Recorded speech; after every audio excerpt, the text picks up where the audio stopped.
You are listening to Miller and Moulton, exclusively on the Florida Sports Network. And now, here's Mark Miller and David Moulton. Top of the morning to you. How the heck are you, Miller and Moulton, on this Thursday? Thanks so much for being with us, the Florida Sports Network. At some point in time, Mark, if this show is going exceedingly well, dare I say perfect, one of us needs to leave. Excuse me? One of us needs to leave. Permanently? No, just for this show. Kind of a takeoff on Clayton Kershaw being removed from a perfect game. Gotcha. Yesterday. Would we leave at like 9 a.m.? Yes. Yes, because he was pulled 7 innings into a 9-inning game. That's 77.7% of the way through. So for us, we do a bonus hour. And so that's at the 75 percentile mark. So yes. All right. Young Felipe is going to, if this show is going perfectly, Felipe is going to have to step in and finish the deal because one of the two of us is just not up to it. And in that case, we might both have to leave and go dead air for the last hour. Oh, Felipe will make sure there's not dead air. Oh, I'll finally get my NBA hour. And it'll be you and you alone. Yep, playoff time, baby. And I don't just mean on the air. I mean in terms of listeners, too. But, a little disappointed last night, got to be honest. Why? Because he mentioned the NBA. The games weren't really that good. Yeah. What were you expecting? No, I was expecting it was good 9-10 games. Yeah, it's an elimination game. I'm with Mark on this one, though. It's an elimination game. I mean, come on. Do you expect a first-round NCAA tournament game, like an 8-9 matchup, to be a blowout? I expect one of the 4 play-in games to be good. Well, I thought No. I'm talking about college. If you ask me about I expect these are play-in games. This is not an 8-9 matchup. These are 11s. In essence, this is a play-in game. Okay. These are 2 teams that should not even be in the playoffs, but because we have to get participation trophies in the 21st century. Oh, stop it. We do not. Come on. You know what this is. This is all to create extra revenue from their networks. That's what this is. I don't think it's that much revenue for the one game. I think it's to try to appease fan bases and teams and GMs and make teams not feel badly that they missed the playoffs in a sport where 60% of the teams make the postseason. That's all. I mean, the night before I was in. The 7-8 games, I was truly in. I'm like, all right, this has got some interest. Last night, A's Rays, baby. Look at you. 1 week in. A's Rays. And a little Yanks Jays. Now, I actually went out. All right. Yes. I sat outside. You don't have a breaking news sounder, but you needed one right then. David Moulton went out. I did. I went out. I didn't know this was a big deal. Oh, it's a very big Probably deal. the first time since you've been doing a show with us. And on it. I mean, I sat outside. On a Wednesday? I was on a deck, but it had multiple screens in front of me. But yes, this just in, Vlad Jr. hit another one. And the last one, as Bull Durham said, should have had a stewardess on it. Man, he got all of that one. But I was disappointed last night. In fact, when you get blown out in an elimination game, does it have to make you wonder whether or not people need to be fired? I mean, seriously. I'm probably making too much of this, but I mean, you can't lose an elimination game by 30. Well, I mean, David, although Cleveland came back, they were down 20 after the first quarter and basically had given that game away before it started the night before. So are we firing someone there, or the comeback's good enough to warrant job keeping. Well, but also the team that won that game was expected to win, but also virtually nobody from Cleveland. I mean, they were all getting their feet wet, and Kyrie and KD couldn't miss. And so all of a sudden they look up and they're down 20, and I think it's very different. Charlotte didn't stand a chance. That's not true. No, Atlanta made the conference finals last year. So what? They were the 9 seed this year. We're dealing with the present. We're not dealing with the past. We're dealing with the present. Atlanta was 1 game better than Charlotte over 6 months. 1 game. You can't lose an elimination game by 30. I don't even care about these two teams, but you can't lose an elimination game by 30. It's a really bad look. This is not just a Wednesday night in December in which, one of those days, we just didn't have it. Didn't have any energy. We'll do better tomorrow. No. That's all. I was disappointed. Put it this way. NCAA tournament, the 11s, I'm expecting a game. From the 11s, I'm expecting a game. You go to Dayton and get blown out? Seriously? That would make me question things if I was an AD. Wait a minute. We lost by 30 in a play-in game to the NCAA tournament? What the hell's going on here? That's all. All right. I'm obviously on an island on this one. I thought Atlanta would win, but and they got going in the second half. It was an 8-point game at the half. They blew them out in the third quarter. These things happen. Atlanta's a very streaky shooting team. They've got an elite talent. He got going. They got going. But, hey, man, if you want to start firing people, knock on my office door and let's get it done. Well, I'm not afraid to fire anybody. I understand that. I'm just, it got me thinking as I'm watching the second half unfold. I'm like, there's something wrong here. We can't lose an elimination game by 30. There's no fight here. I mean, the most fight there was the player throwing his mouth guard at a fan. I mean, come on. You saw that? I did see that. He darted it. But back to Kershaw.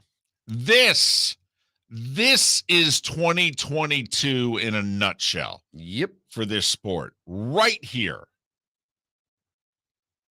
Kershaw was fine with it, by the way. Right. He was, quote unquote, fine with it. Well, did you see the interview? Did you listen to his interview? I didn't. Did he sound calm? Well, he was very calm. He said he felt worse for the catcher than for him. He goes, it's a big deal for the catcher to be a part of one of these. And he said, I felt worse for him. He said, would I have loved to continue? Yes. But I hadn't thrown more than 6 innings in a simulated game. I mean, this was his first start of the year, even though this was like their 5th or 6th game. They made him their number 5 starter so that he could get in some extra work because he was not ready at the beginning of the season. And he was coming off, Kershaw was injured at the end of last year and all that. So he said, hey, I had not thrown 80 pitches and I had not thrown more than 6 simulated innings at any point in time before today. He goes, so I get it. I do. Would I have loved to continue? Yes, but I get it. And he said, and quite frankly, if I had lobbied, because they were like, well, why didn't you? And he goes, I think it would have been selfish. And it's a team sport and what have you. I would have been selfish. I would have been selfish. It's immortality. Damn right it is. It's not just a no-no. It's a perfect game. Right. And tell Skip, the moment I hit somebody, walk somebody, there's an error, anything that takes away the perfect game, you pull me. That's second. In fact, I'll walk off the damn mound. So be ready to have someone ready. You're not hurting my feelings by having someone ready in the 8th and 9th. Right. Like when a guy started warming in the 7th, I get it. Because the minute there's a base runner, he's coming out. We are at the end of the rope here. I get it. And I don't bring this example up because it's the team I root for, but the Mets had never had a no-hitter before. And they were 50 years into their franchise's history. 50 years. And it's ironic because the Mets, if they're known for anything besides bad play, is pitching. A host of great pitchers going all the way back to Nolan Ryan, Seaver, Kuzman, etc. And so Johan Santana, and he's got a pitch limit. Well, he's got a no-hitter through 7, and he's at his pitch limit. But it's a no-hitter. And everybody knows the Mets have never had one. You can't be a New York Met and not know you've never, had a no-hitter. So Terry Collins leaves Santana in the game. And he's going way over his pitch limit. I think he ended up throwing like 132 pitches. And he wasn't really supposed to throw more than 100. Santana got the no-hitter. And about a month later, never pitched again. Arm trouble. All right. Tried for years to come back, but basically he was done. And it's the old adage, we'll never know if leaving him in to chase the no-hitter, which granted is not a perfect game. Right. And the other side of this, he had 80 pitches through 7 innings. This is not a heavy pitch count. Seems that you could have gotten through the 8th. But again, this is baseball in the 21st century. 6 years earlier, Dave Roberts and the Dodgers did the exact same thing. Rich Hill had a perfect game through 7 and was at his pitch limit. And Dave Roberts took Rich Hill out of a perfect game after 7 innings. 6 years earlier. It's the only 2 times it's ever happened where a starter went 7 perfect innings and was taken out of a game. And I understand it's the present, but baseball is going to have a tough time trying to wrap themselves around their history when they don't even want to embrace making history. No, I'm serious, David. And well said. How do you embrace history when you won't let it happen?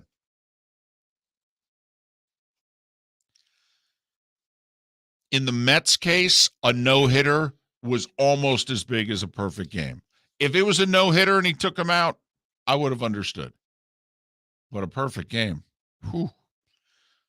Miller and Moulton. Your thoughts here on the Florida Sports Network. Hey, it's Mark Miller for the Training Grove by Orange Whip Golf, where golfers go to get better. Improve your golf game from home with Orange Whip Golf and Fitness online swing training program, The Training Grove. With a growing swing training video library and a daily program prescribed by golf fitness professionals, The Grove provides a clear path to unlock your most powerful swing, giving you control of your game like never before. Join thousands like me who have finally found a way to achieve results in half the time of traditional game improvement methods with The Grove's revolutionary blend of golf fitness, instruction, and award-winning Orange Whip products. Go to orangewhipgolf.com to get started for a free 14-day risk-free trial.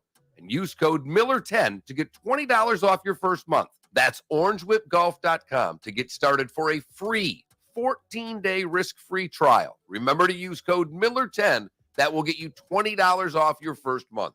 The Training Grove by Orange Whip Golf, where golfers go to get better. David Moulton for Napa, Napa Auto Parts, and Napa Filters. Insist on Napa filters for your vehicles, or if you're a do-it-yourselfer, only buy Napa filters. Napa has a filter for almost anything on earth that moves, whether it's motorcycles, foreign and domestic cars, vans, SUVs, earth-moving equipment. You get the idea. Napa Auto Parts, Napa filters. Insist on them for your vehicles, or if you're do-it-yourselfer, only buy Napa filters. Bring your big mouth to John Smith Subs and indulge in their overstuffed subs with the freshest quality ingredients. Enjoy our famous steak bomb with perfectly grilled marinated sirloin steak topped with provolone cheese, grilled onions, peppers, mushrooms, crispy bacon, juicy tomatoes, and creamy mayo.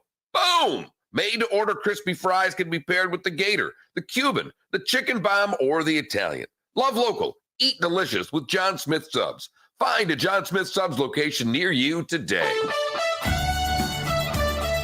You are listening to Miller and Moulton on the Florida Sports Network.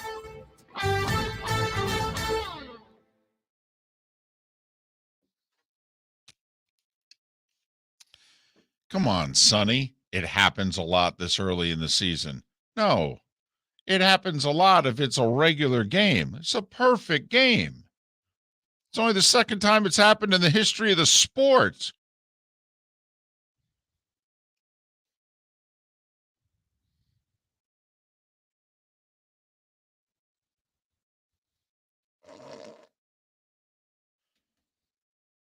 Super 70 Sports tweeted out last night, David. Mm-hmm. It's got a light with the left arrow and the green light at the same time. Says one of my pet peeves is people with a delayed action to a green turn arrow.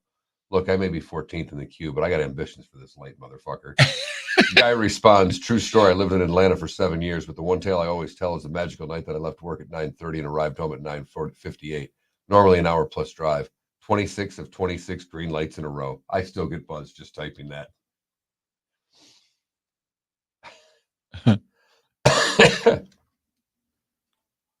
So no Twitch stream tomorrow? You mean I can't go live on Twitch in the studio by myself? This is outrageous. Kill our numbers. Oh yeah. Do you think that's what it would do? Yes.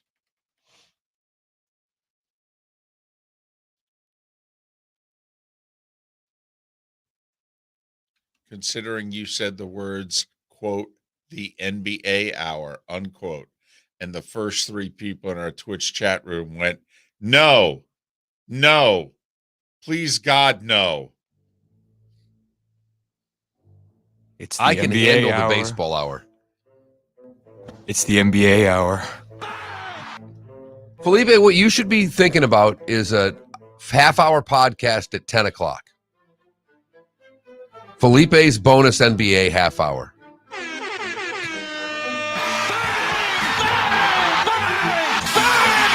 It's playoff time.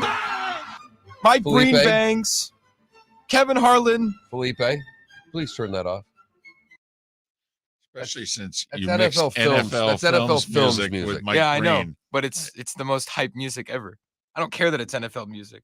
It's music that'll make you run through a wall. He's going to fall asleep by 7:15. I'll tell you, He didn't shower. you're right. No shower today. Sorry. Although you're drinking coffee? Yeah. All right. Well, he's trying at least. He'll be asleep by not 7:30. Yeah, I know. It's that 7:40 to 8:15. That's the trouble time. My entire just schedule of living nowadays is just quite the social experiment for me. Well, you should only have what, 2 weeks left? Of school, yeah. When are you done with finals? Last one is May 3rd, something like that. Like first week of May. When's graduation? Mother's Day. No, day before Mother's Day.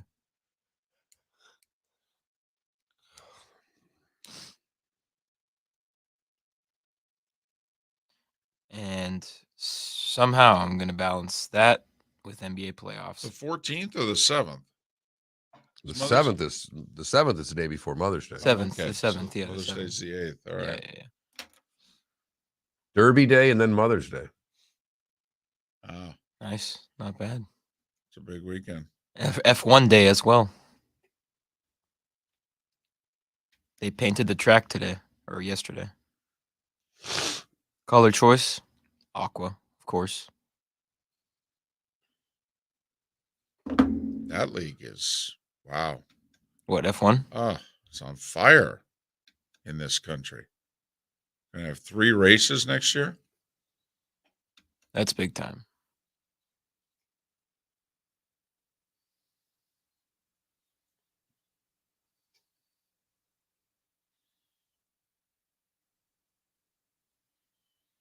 "30 seconds. I do love how movies are trying to go exclusive in movie theaters, trying to get people to go out. Yeah. I give them credit. Yep. Because I will say, it looks silly, but the Nicolas Cage, whatever the other dude is, like they're a comedy. That's an original comedy. I'm like, Right. how exciting is that? Yeah, I'm excited for that movie. Yeah, I actually. mean that it's not Hangover 2, that it's Right. an original Yeah. movie that's trying to be funny. I like that. Okay. Keep it up. Keep it up, Hollywood. All right, here we go.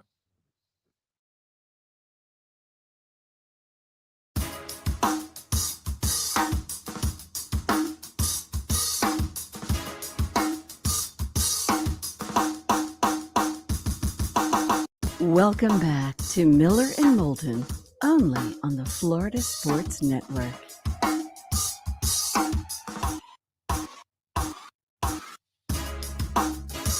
"21 minutes past the hour. Miller and Moulton, the Florida Sports Network. Thanks so much for being with us.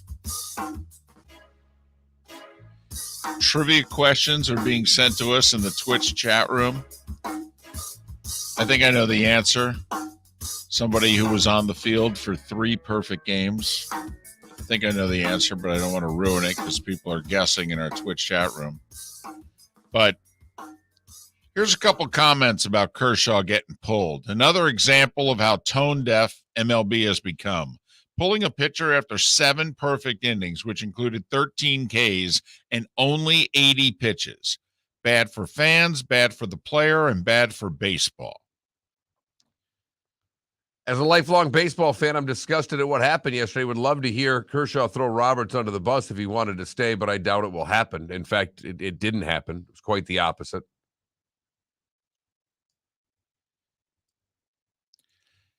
In fact, Kershaw went so far as to say that to lobby hard to stay in would have been selfish.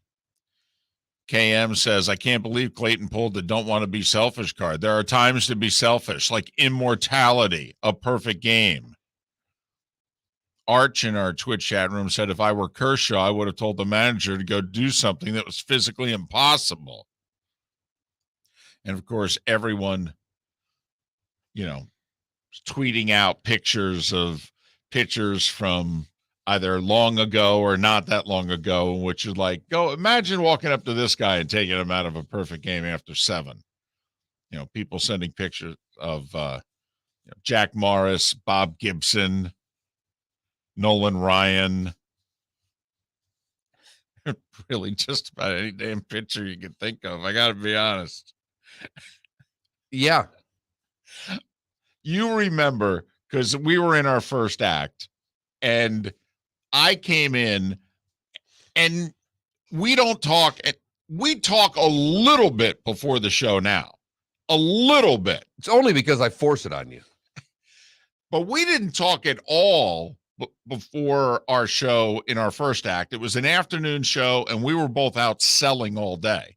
I mean, we were both just hoping to make it into the studio by the time the opening music was playing. So there was no show prep whatsoever. And I had broadcast a college baseball game the night before, unbeknownst to Mark, and which a University of Miami pitcher, and it was a midweek game, so the middle reliever or the number 5 starter would get the start, and he threw 7 perfect innings. And they took him out because his pitch count was about 95, and he doesn't normally work this much. But he was like a 24th round draft pick. I mean, the kid did not realistically, he was a senior, so he was already 22 years old. He did not on paper look to be a pro prospect. His baseball career was most likely over in a couple of months. And he was taken out of a perfect game. And I just was verklempt. Couldn't believe it. I'm like, you can't do this. I get it. I know you hold the arm and the pitches. I get it. Yeah, come on. This is a perfect game. These things don't happen. You could be a manager, coach, broadcaster, 30 years, not see one of these things. Baseball's been going on a long time. You know how many there have been? 23. 23 perfect games. Recorded. 24 actual perfect games. Yeah, Galarraga got screwed. You're damn right he did. That's. I will say it's about the only non-perfect game that's remembered. Remembered a lot more than the other 20, than most of the other 24. But or 23, rather. Jim Joyce, the first base umpire, and Galarraga, the Tigers pitcher, stepped on first, a half a step in front of the base runner for the 27th and final out, and deemed to be safe with no replay to overturn it at that point in time. So 23/24 perfect games in baseball history. And I went on and on about, come on, you can't take this kid out. This is the highlight of his life here. Like you said, his career's ending in 10 weeks. He's going to go get a job and what have you. Well, 80 pitches. It's 11 and a half pitches an inning. He's on pace to throw a perfect game in 103 pitches. Right. And he's apparently fine with it. Said the catcher is more bothered by it than him. No, he's bummed for the catcher. Bummed for the catcher more than he's bummed for himself. He did say there are bigger things, man, bigger things. Right. He's been on the IR 9 times in the last 9 years. I couldn't take him out. How you feeling? I'm feeling pretty good. Well, you haven't put this much work in. I mean, I should be taking you out. You're at your limit. How you feeling? I'm feeling pretty good, Skip. You want to go out for the 8th? Well, I wouldn't have phrased it that way. Would you have said you're going out for the 8th? I would have just looked right at him and go, can you finish this? Because if you can't finish it, there's no reason for me to send you out there.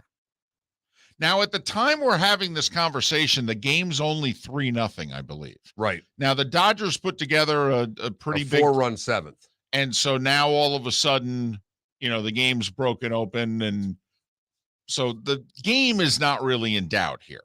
The only thing left to decide is whether or not you're staying in. Can you finish this? Early game, 38 degrees. I mean, it was cold. Yup, no doubt. And it should be taken into consideration. He's not 24. He's had injuries. This was his first start of the year. Because of those injuries. But I'll say this. They didn't have any problem throwing him out there in Minnesota in mid-April, outdoors. I mean, they threw him out there in the 38-degree weather. So they weren't that concerned about his physical well-being. I mean, it would have been real easy to hold him for one more game and have him pitch the home opener tomorrow. So, you're concerned about him, but, you're willing to send him out there in 38 degrees. Yeah, but only for 85 pitches. Well, can you finish this? And I would have wanted to see his answer. And yeah, I would have had the reliever just standing there with the ball in his hand, fully warmed up. And everybody knows, one guy gets on, even if it's not Kershaw's fault. Third baseman makes an error. Don't know what to tell you. Kid, you're coming out, even though he's not a kid anymore. But that would have been my question. Can you finish this? And if there was any doubt, any hesitation, then you're coming out. Texter says, as a former college pitcher and huge baseball fan, I was disgusted. Of all of baseball's unwritten rules, this should be one of them. Thank you, sir. Because that is an unwritten rule. The sport that lives by him, didn't live by him yesterday. And, of course, all the stories come back. I mean, Nolan Ryan had a 200-plus pitch complete game early in his career and then came back on his next start and pitched.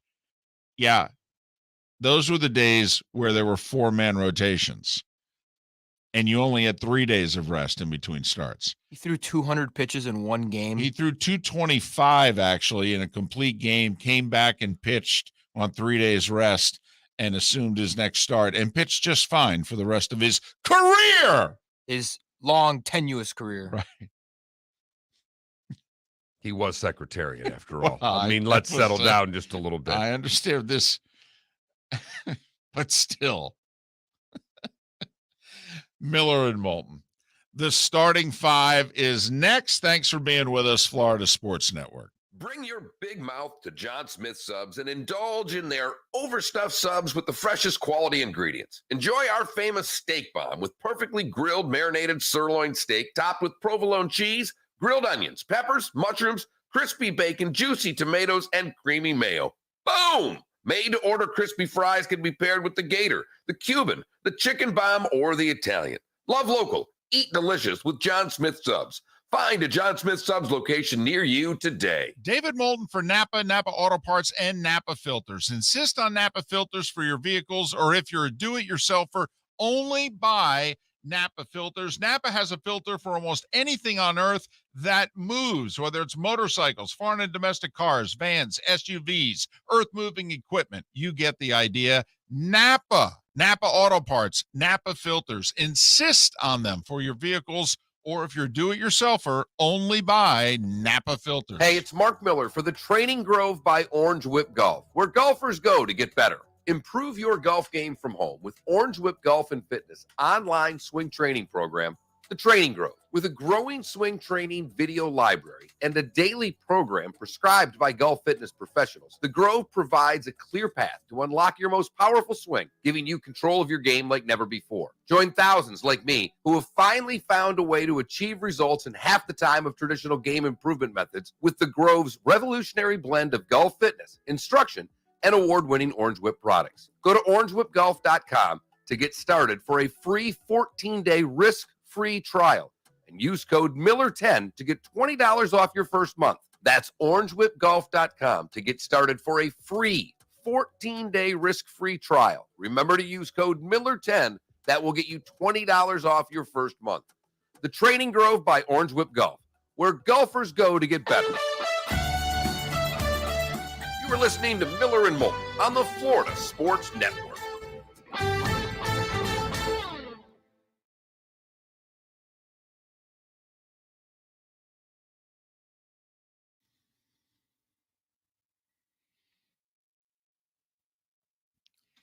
Bald men.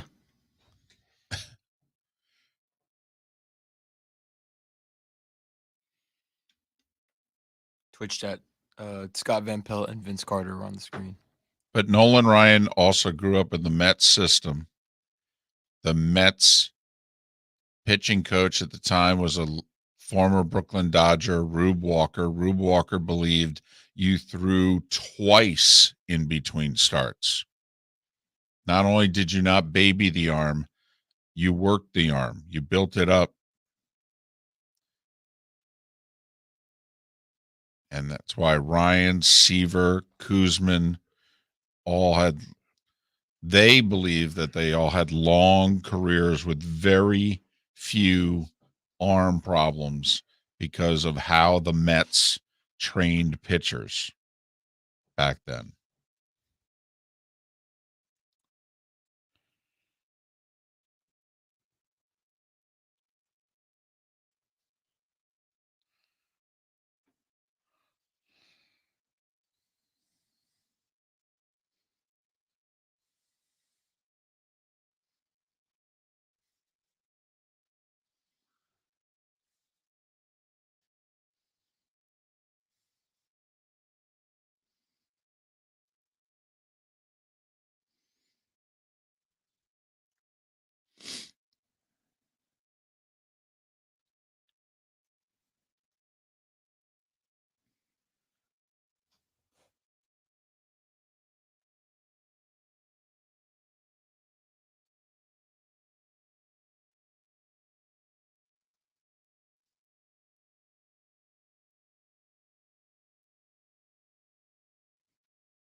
Jay-Z was courtside at the Nets game, then courtside at the Elon Hawks Musk game. offers to buy Twitter for $54.20 per share. Ooh. Where was he also courtside? Atlanta? Yeah, he was courtside at the Atlanta game. And the night before, he was at Brooklyn. What a baller.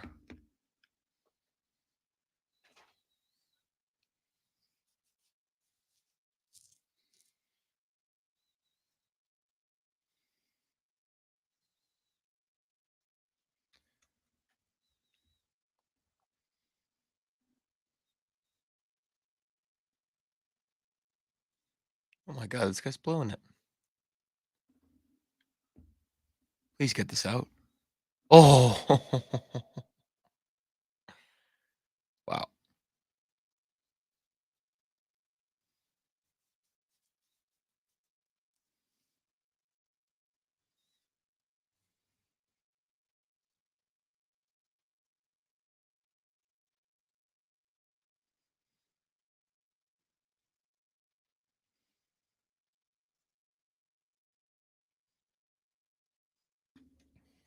The thing that sucks about the Kershaw thing is that he's one of the greatest pitchers of all time, and he's not getting any younger. So I don't want to say that he's falling off, but how many opportunities is he going to get like that again?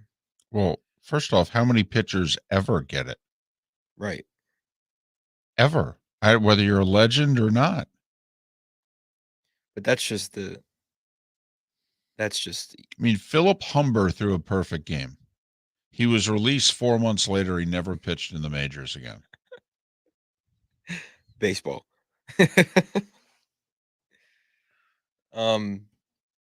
But I don't know. That's just extra icing on the cake for a Hall of Fame career.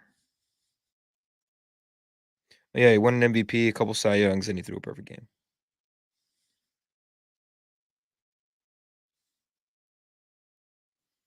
Is he one of the greatest lefties ever? Yes. Yeah. But here's the funny thing. He's only the second best Dodger lefty.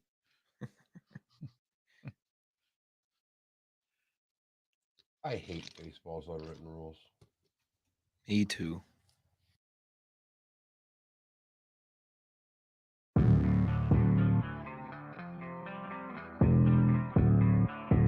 Thanks for listening. And now, more of Miller and Moulton on the Florida Sports Network.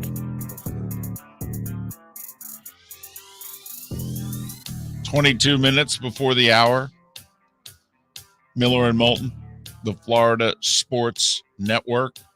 Right before we're coming out of break, there had been very little talking between Miller and Moulton. I said a few things out loud to either Felipe or no one in particular. Mark said something out loud to someone in the Twitch chat room, and that was it. No talking. The music starts playing, and Mark simply says, I hate baseball's unwritten rules. I really do. Someone needs to write a book, Unwritten Rules, and why they're all stupid. Well, first off, can we write them down? Can we just start there? So baseball's unwritten rules have become written? Yes. So we at least know what the angst is, and we can start to legitimately maybe eliminate some of the quote-unquote unwritten rules, that there was a time for it, but that time is not now. Well, bat flipping, you couldn't do that. That was an unwritten rule. Well, right. That's now expired.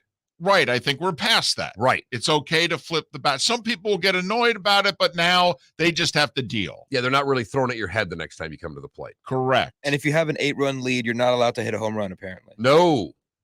Or bunt. Yeah. Wait, you're not allowed to hit a home run? I thought you're always allowed to hit a home run. Nope. Well, it Apparently depends not. on the count.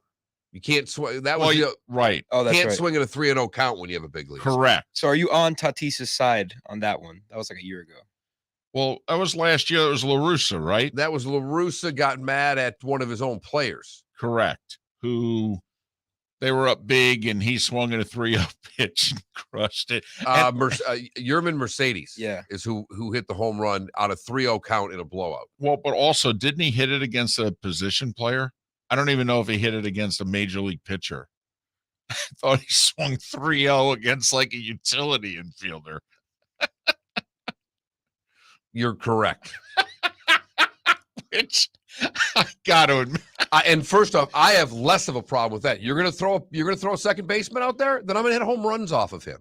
Hey, what in the hell is the matter with this sport? I mean, seriously. They have a sport that is their audience is dying by the hour, and do everything you can do to take someone like Felipe, who's a young sports fan, and explain to him why he shouldn't like baseball. I'll say it again, and who knows, maybe it's our poll question today. Should there be in Major League Baseball a 10-run rule?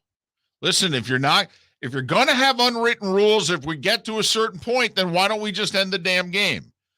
All right. And then there's certain things you can't do when you put the fourth outfielder into pitch. I mean, if you're treating this game as a mockery, why don't we just end it? What would you rather keep seeing? Non-pitchers pitch in 8th and 9th innings of games that are at least 10 runs. Got to get through 7, don't we? And I'm not trying to be a smart aleck here. Well, yes. Don't we have to complete 7 innings? Well, in softball, I believe, which is 7 innings, you have to complete 5. It's a 10-run rule through 5. I would be okay with it if you complete 7. And because, half these blowouts, you're hoping the home team's blowing out the visiting team. That's good for the fans. 10-0 for the fans when their team's winning's fun. Got it? Don't you think? I understand. It's not as fun as a 3-2 close game, but it's a lot better than the 10-0 on the other foot, if you know what I mean. Although I do think once you get to 10-0, that a lot of fans then go, I think we can go home. Especially once the best player comes through the lineup and hits for the 4th time or whatever it is. There were a couple times in MLB history that a team came back down from 10-0. Right. 10 down in one game. Yep. There's no doubt about it. It happens. But just throwing it out there.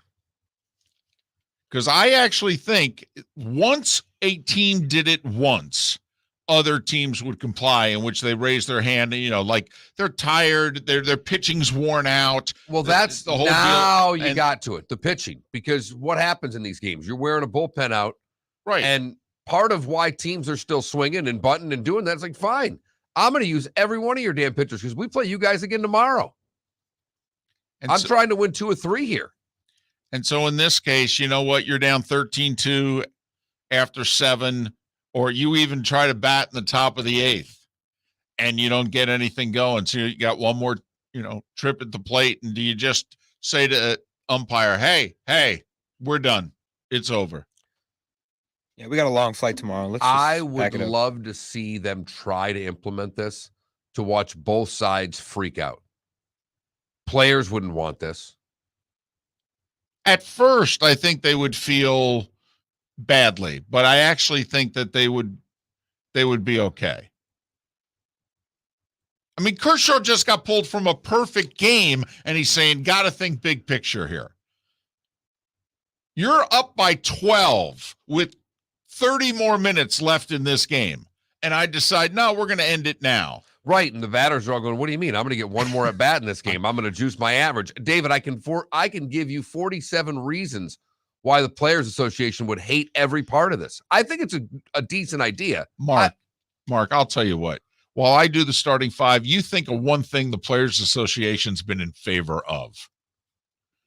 For as much as Manfred and Major League Baseball gets banged on, the players are far more anti-change than the sport is. You're right there. Time now for The Starting 5. 5 stories you need to know. It's the Starting 5 on Miller and Moulton. Here's number 1. I don't know if you heard, but Clayton Kershaw had a perfect game going through 7. He had only thrown 80 pitches, but it was his first start of the year. He hadn't thrown more than 6 innings in spring training, so he was pulled from the game. Dodgers beat the Twins 7-0, ended up being a combined 1-hitter. It was a brief 2-game series. Dodgers home openers tomorrow. Rays lost at home to the A's 4-2. Sean Murphy with a 3-run homer for Oakland. Mets took 2 of 3 from the Phillies, 9-6 the final. Pete Alonso hates being a DH. Well, he had a homer and 5 RBIs as a DH, Pete. Get used to it. It might happen again. Boston beat Detroit 9-7. The Guardians have won 4 in a row, and in those 4 games have scored 44 runs. They're an offensive juggernaut, David. I don't know what to tell you. Deemed to be one of the worst offensive teams in baseball, and at the end of the year, they probably will be. But that time is not now. Pirates beat the Cubs 6-2. Nats 3-1 over the Braves. Vlad Jr. with not 1, not 2, but 3 home runs, and the third one is still orbiting Earth. Toronto beat the Yankees 6-4. Hey, David, just quickly, do you want to know who's second in Major League Baseball in runs? Because the Guardians are clearly first. It's not your Blue Jays, is it? No. It's the Oakland Athletics with 36 runs. 45 runs so far for the Guardians. That's leading baseball. Milwaukee doubled up Baltimore 4-2. Arizona edged Houston in 10, 3-2. White Sox 6, Seattle 4. Giants 2-1 over the Padres. And, well, they're the leaders in the clubhouse in the whole unwritten rules dispute. Earlier this week, the Giants were bunting for base hits with a big lead in the 6th inning. They stole the base. Right, with a big lead. The score was like 10-2, I think, at the time. And the Padres didn't like it very much. Throw more strikes, get more outs. Gabe Kapler, the manager's like, what are we supposed to do? Stop playing? Wait for you to get back into it before we start playing again? Kansas City, St. Louis postponed. NBA play-ins last night, the 9-10 matchups. The loser's done for the year. The winner gets to play an elimination game on Friday. And General Manager Moulton's firing people in Charlotte. How do you lose an elimination game by 29? Charlotte did. Atlanta beat them 132-103. Mark, here's the best part of the game. Quick math, 132-103. That's 235 points. You know what the over-under was? 235.5. Final second, Charlotte's got the ball. They're trying to score, and Atlanta blocks 2 shots near the rim. Well, that's how you win by 30. And it's also why the game was under and not over. All 4 playing games, by the way, have gone under. New Orleans eliminated San Antonio 113-103. C.J. McCollum with 32 for the Pelicans. So the home teams all won, which means Cleveland and the Clippers will host Atlanta and New Orleans, respectively. The winner on Friday between Atlanta, Cleveland, New Orleans, and the Clippers will enter the playoffs as the 8th seed. NFL news. Did you see the extension Derek Carr got? 3 years, $121.5 million. That's $40.5 million per year. It is an extension. It kicks in after this season. Carr is 31. He's playing this year for $25 million cap hit wise because he signed a 5 for $125 extension 4 years ago.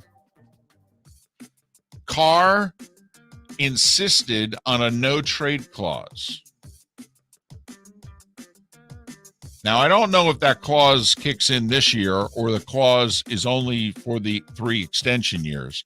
But anyway, it sure seems as if Carr is going to be the Raiders quarterback for the next 4 years. He's 31 right now. $40.5 million per year, Mark. That's 5th highest paid quarterback in the NFL, Derek Carr. XFL named their 8 head coaches yesterday. They're not even playing for another year. Wade Phillips, Jim Haslett, Bob Stoops.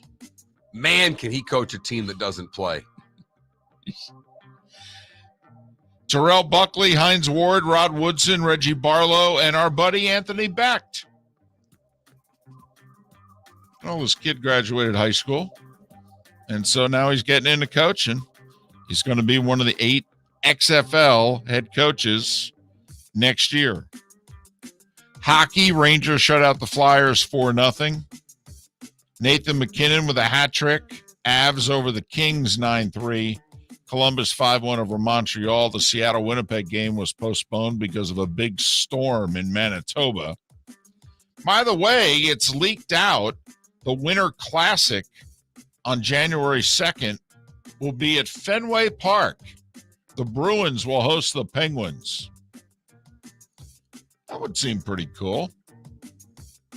Outdoors, Fenway.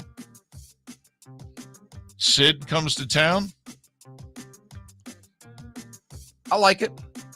I mean, from rivalry purposes, you'd rather have it be the Canadians. Montreal, but they're thinking television draw. So, right.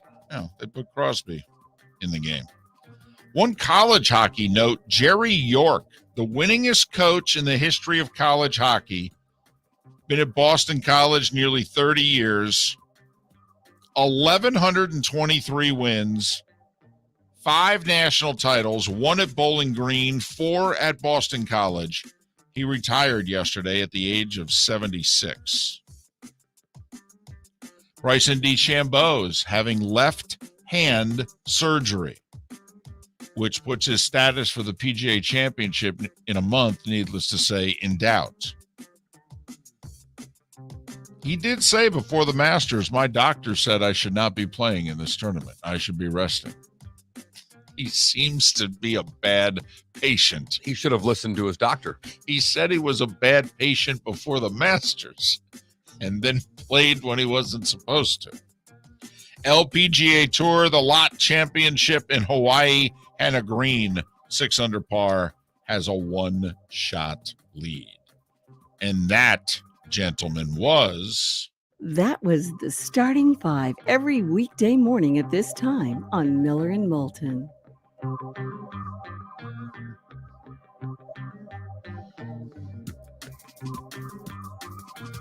Pretty good show lined up for today. Pat Kirwan will join us in an hour. And we'll head to Philadelphia. The Eagles, one of 8 teams with multiple first-round picks. Plus, we'll also, talk a little Embiid, Harden, and all the pressure on the Sixers. So you got that to look forward to in the 8 o'clock hour. And a lot of pressure indeed. And Harden already acting like there isn't any, but they've got a tough first-round matchup. We've talked about this. The defensive guy that's not going to be able to play in Toronto, there's a lot there for the Sixers in this series. Toronto has multiple 6'8", 6'9" bodies going at James Harden in the series. It'll be tough. And Harden just looks soft. Harden looks like he spent a lot more time in a strip club than in a workout room. So I hope his jumper shows up for the playoffs because he and they are going to need it. Miller and Moulton. We'll get a poll question up here shortly. You can join us, twitch.tv/Miller and Moulton. Catch everything you missed during the commercial breaks, like right now. Thanks for listening to Miller and Moulton, Florida Sports Network. Bring your big mouth to John Smith Subs and indulge in their overstuffed subs with the freshest quality ingredients. Enjoy our famous steak bomb with perfectly grilled, marinated sirloin steak topped with provolone cheese, grilled onions, peppers, mushrooms, crispy bacon, juicy tomatoes, and creamy mayo. Boom! Made-to-order crispy fries can be paired with the Gator, the Cuban, the Chicken Bomb, or the Italian. Love local. Eat delicious with John Smith Subs. Find a John Smith Subs location near you today. David Moulton for Napa, Napa Auto Parts, and Napa Filters. Insist on Napa filters for your vehicles, or if you're a do-it-yourselfer, only buy Napa filters. Napa has a filter for almost anything on earth that moves, whether it's motorcycles, foreign and domestic cars, vans, SUVs, earth-moving equipment. You get the idea. Napa Auto Parts, Napa filters. Insist on them for your vehicles, or if you're a do-it-yourselfer, only buy Napa filters. Hey, it's Mark Miller for the Training Grove by Orange Whip Golf, where golfers go to get better. Improve your golf game from home with Orange Whip Golf and Fitness online swing training program, The Training Grove. With a growing swing training video library and a daily program prescribed by golf fitness professionals, The Grove provides a clear path to unlock your most powerful swing, giving you control of your game like never before. Join thousands like me who have finally found a way to achieve results in half the time of traditional game improvement methods with The Grove's revolutionary blend of golf fitness, instruction, and award-winning Orange Whip products. Go to orangewhipgolf.com to get started for a free 14-day risk-free trial and use code Miller10 to get $20 off your first month. That's orangewhipgolf.com to get started for a free 14-day risk-free trial. Remember to use code Miller10. That will get you $20 off your first month. The Training Grove by Orange Whip Golf, where golfers go to get better. Hey, it's Mark Miller for the Training Grove by Orange Whip Golf, where golfers go to get better. Improve your golf game from home with Orange Whip Golf and Fitness online swing training program, The Training Grove. With a growing swing training video library and a daily program prescribed by golf fitness professionals, the Grove provides a clear path to unlock your most powerful swing, giving you control of your game like never before. Join thousands like me who have finally found a way to achieve results in half the time of traditional game improvement methods with the Grove's revolutionary blend of golf fitness, instruction, and award-winning Orange Whip products. Go to orangewhipgolf.com to get started for a free 14-day risk-free trial and use code Miller10 to get $20 off your first month. That's orangewhipgolf.com to get started for a free 14-day risk-free trial. Remember to use code Miller10. That will get you $20 off your first month. The Training Grove by Orange Whip Golf, where golfers go to get better. You are listening to Miller and Moulton on the Florida Sports Network.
So I was doing my research of 10-run comebacks in Major League Baseball history, and I found one.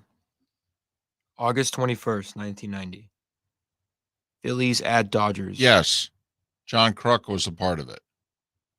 It was The Dodgers were winning 11-1 in the bottom of the 7th, right. and the Phillies won 12-11. Yep. Unbelievable. Yep. So you found one. I found another one. Okay. Bottom of the 6th. Oh, but see, it wouldn't go into effect in the bottom of the 6th. Right. But it would have in that Dodgers Phillies game.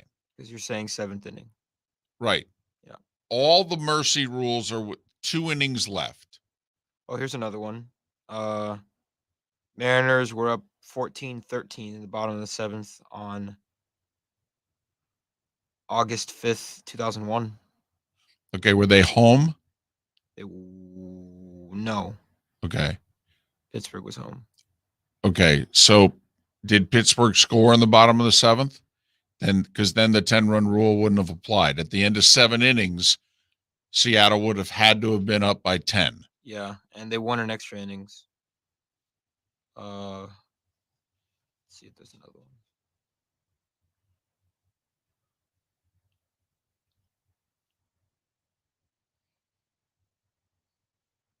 No, not seeing any other ones.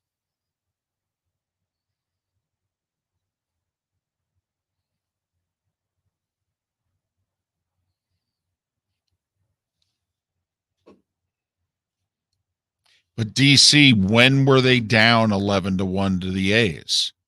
Once again, the mercy rules only go into effect when there are 2 innings left in a game. So you can be down 11-1 in the 4th. You just can't be down 11-1 in theory after 7. Then they would call the game.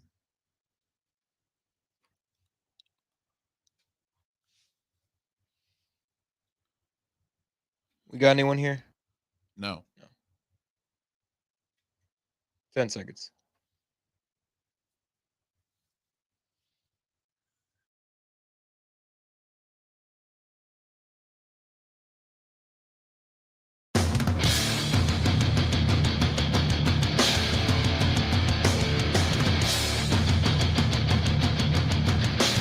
You're listening to Miller and Moulton, exclusively on the Florida Sports Network. And now, here's Mark Miller and David Moulton. Hour number 2 of Miller and Moulton on this Thursday. Thanks so much for being with us. The Florida Sports Network. The Florida Sports Network. Pat Kirwan to join us 1 hour from now. Would you be okay with the 10-run rule in Major League Baseball? And for those that don't know, Little League has it, softball has it, some baseball leagues have it. If a team is up by 10 or more runs with 2 or less innings left to play, the game can then be called. So in Major League Baseball, a team would have to be up by 10 or more runs after 7. I'm okay with it. I wouldn't vote for it. I mean, I wouldn't be pounding the table, but really and truly, this is horrible. But I care so little about things like this now that happen so infrequently. It really does. I'm fine with it. Would you want the rule to be both sides have to agree? Because like in college softball, both sides don't have to agree. If the scoreboard says what it says, the game's over. That's it. Yeah, I would vote for B. You either put the rule in or you don't put the rule in. It isn't a rule that manager A, you have to agree, and manager B, you have to agree. It's either the rule or it's not. That would be my liking if you're going to do it. Because we've gotten into a topic today about unwritten rules in baseball in light of Kershaw being pulled after 7 perfect innings and 80 pitches yesterday, 13 strikeouts with those. And this is the problem, is that baseball fans upset, non-baseball fans upset, and the baseball team and the player and the manager are tone deaf. They think it's okay. Well, the manager clearly thinks it's okay. It's the second time he's done it in the last 6 years. Did it to Rich Hill 6 years ago. I would just like to ask him, how are we supposed to take your sports history seriously when you don't? You beg of us as fans to appreciate and live in the history of your sport. You don't care about the history of your sport. Why should I? And he'd probably give an answer to the point of, well, I do care about the history, but I care about the player more. I'm worried about him getting injured first. Then why did you throw him in a 38 degree weather? If that were really the case, wouldn't you have held him back to pitch in LA? Yes. Or I totally agree with that. There's a good line of question you could attack Dave Roberts with, and I think win. I mean, it was not ideal for the Dodgers. They opened up in Colorado and then Minnesota. And I think you could have made the case of, well, we're going to hold Kershaw till we return home. He'll pitch the home opener. And I know that means that our ace is going to have to pitch games 1 and 5, but I don't know what to tell you. I ain't starting them in 40-degree weather. But they did. It's their 5th game of the year. At the beginning of the year, he's listed as their number 5 starter. They did that so he could have a few more extra days to build up a little more endurance. Must have been a hell of a long toss. Kershaw did say, hey, I had not thrown more than 80 pitches. I had not done more than 6 simulated innings. So he was reaching uncharted territory for this abbreviated spring. But obviously he's an older pitcher. He's a big, burly guy, but he has had some injury. I mean, we can argue this both ways. I mean, both lawyers would take the case, Mark, if you know what I mean. Yes, they would. They would have no problem arguing their side before the jury. If it's a jury of their peers, they'd win. If it's a jury of our peers, we'd win. Do it in front of a bunch of baseball players, they'd probably win this argument. Do it in front of some baseball fans, they'd lose going away.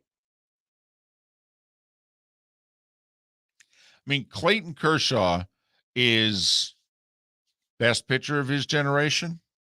It's on the very, very, very, very short list. Scherzer, Verlander. I mean, he might be from his Is he a Hall of Famer? Oh, Kershaw? Right. Oh, yeah. So, I mean, we're talking about a short list of guys here. Right. But the other two guys that we think are Hall No, of no, Famers no. too. I'm not arguing Right. one over the other. I'm like, he's a Hall of Famer, right? Oh, yeah. Okay. Yeah. And he had never thrown 7 perfect innings before. And it's a guy with 2 no-hitters. Had never thrown 7 perfect innings before. And we all know how hard it is. So it's not one of those deals in which it's not like a golfer going low. And next time it's kind of like, we'll go for it next time. No, but it is the crack at 59 here. You don't get that opportunity every day. Right. And it's being near the hill on 15 at Augusta, and the yardage and everything says you shouldn't go for it in 2, but you're like, but instead he just picks up the ball, leaves, and goes home. Well, he had already won the match. Not match play. I would have asked him, can you finish this? And I would have been looking for any sort of hesitation, anything in which because Kershaw knows his body and he knows what he's been through. And so I'm thinking I'm going to get a straight answer. Here's my question to you. I know we're not really allowed to talk about it because that breaks one of those unwritten rules. Is our show going along perfectly? Because I want to know if one of us is leaving at 10:10 or at 9:10. We did say that an hour ago, that if this show is going perfectly, one of us could just bail for the bonus hour.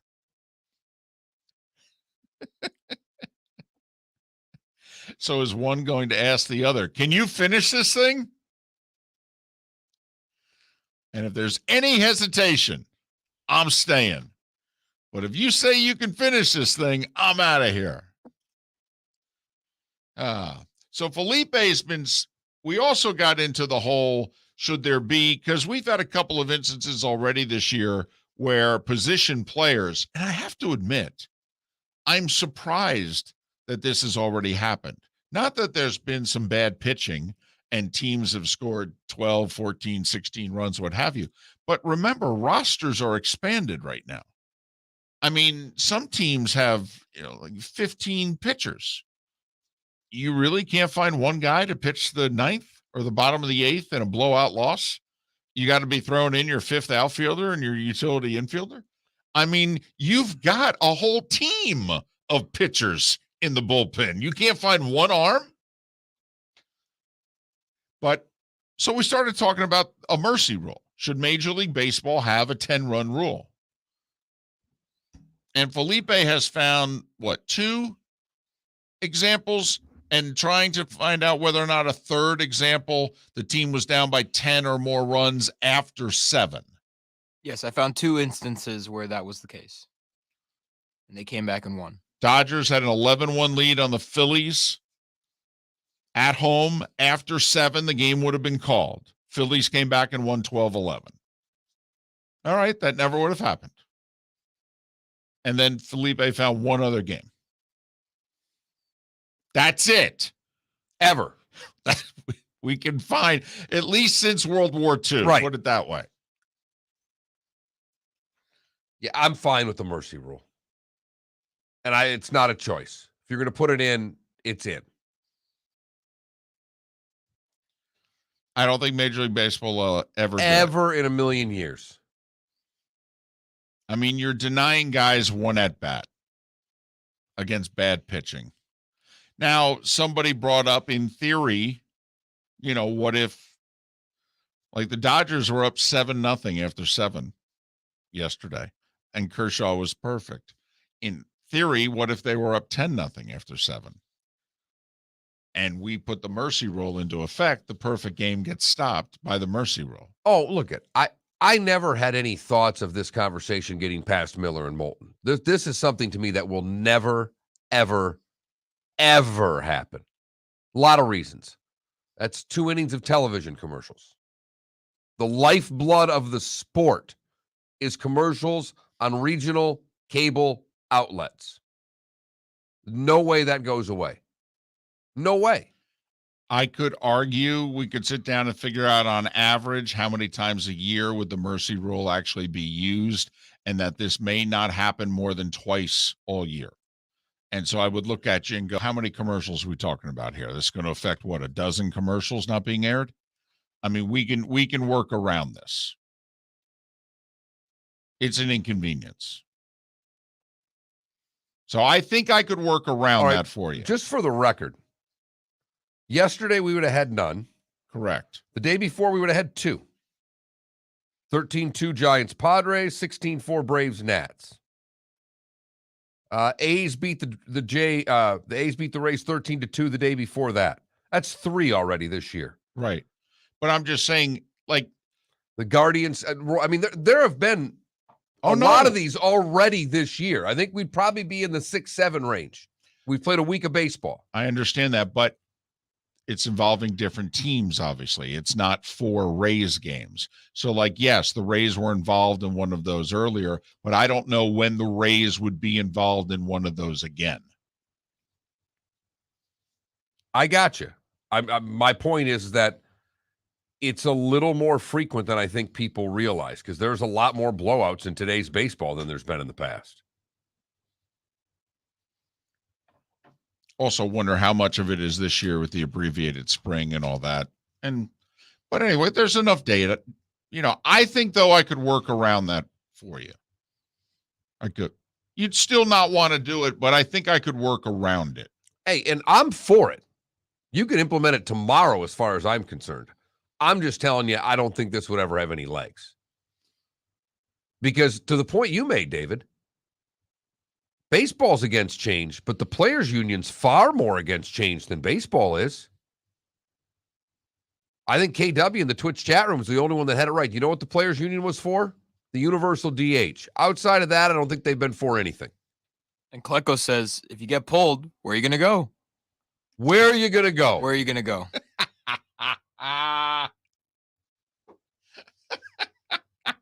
Cincinnati Reds. That's where you're going to go. This Phil Castellini guy. It's a gift that keeps giving right there, David. Oh, it's got to be a marketing slogan for many different things. Skyline Chili. Where are you going to go? Miller and Moulton. Boy, ain't that the truth.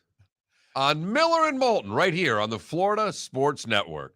Hey, it's Mark Miller for the Training Grove by Orange WIP Golf, where golfers go to get better. Improve your golf game from home with Orange WIP Golf and Fitness online swing training program, The Training Grove. With a growing swing training video library and a daily program prescribed by golf fitness professionals, The Grove provides a clear path to unlock your most powerful swing, giving you control of your game like never before. Join thousands like me who have finally found a way to achieve results in half the time of traditional game improvement methods with The Grove's revolutionary blend of golf fitness, instruction, and award-winning Orange WIP products. Go to orangewhipgolf.com to get started for a free 14-day risk-free trial and use code Miller10 to get $20 off your first month. That's orangewhipgolf.com to get started for a free 14-day risk-free trial. Remember to use code Miller10. That will get you $20 off your first month.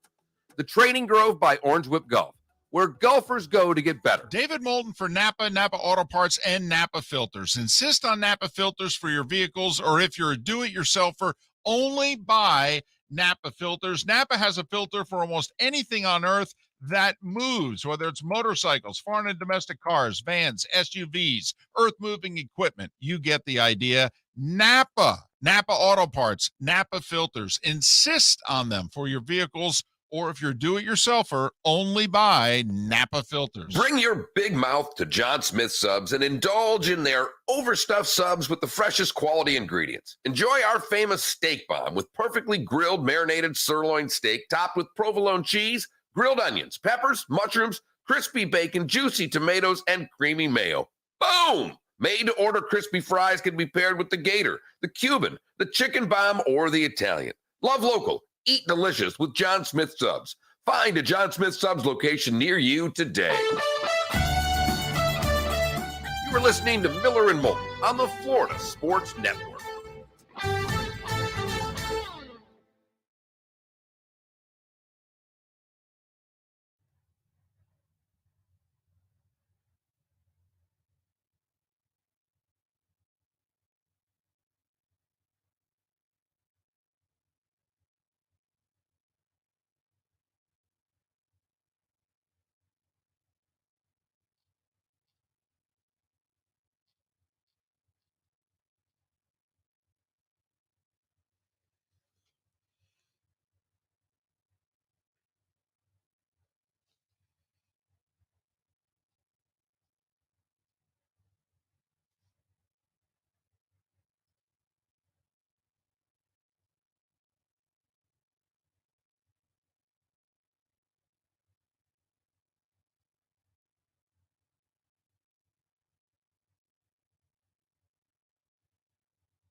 All right. Should MLB institute a 10-run mercy rule, or what's the go-to meat for Easter dinner?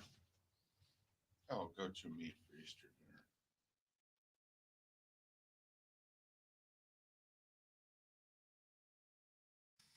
dinner. Man, you're picked on early.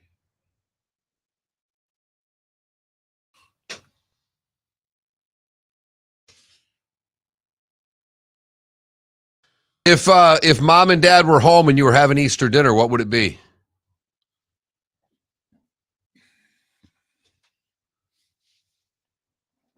I don't know. Seriously? Yeah. There's not a go-to Easter dinner? I don't know. Rice. Rice.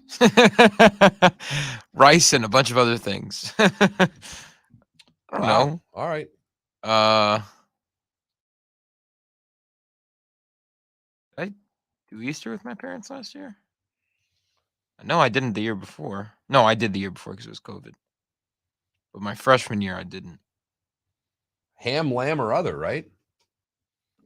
It was always ham in my house. And by my house, I mean my grandmother would cook it. Well, I don't even know if that's a real option then.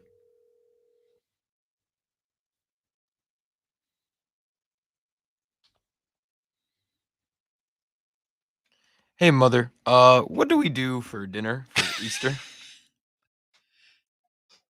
would go to Abby and Apple's. Yeah, but what do we usually have at Abby and Apple's? I thought Easter you were going home. No. I'm just asking you a question. If like a generic Easter dinner, what are we having for dinner? Oh, this is Moulton question. Miller and Moulton question.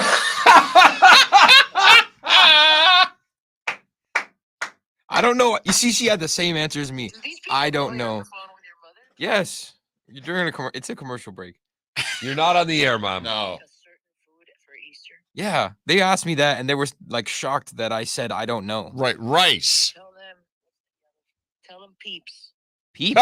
Peeps? No, no. Well played. Well played, Mom. Well played, Mom. Safe travels, Mom.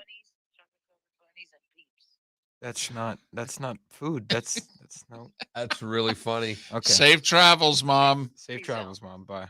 Peace out, she gave him. Just got owned by your mother on that phone call. Oh, you. Oh, but she had the same answer as me. I have no idea. Whatever everyone's feeling that year. I don't know. We're not picky. Thought it was ham or lamb. That's what we go with. Ham, lamb, or other.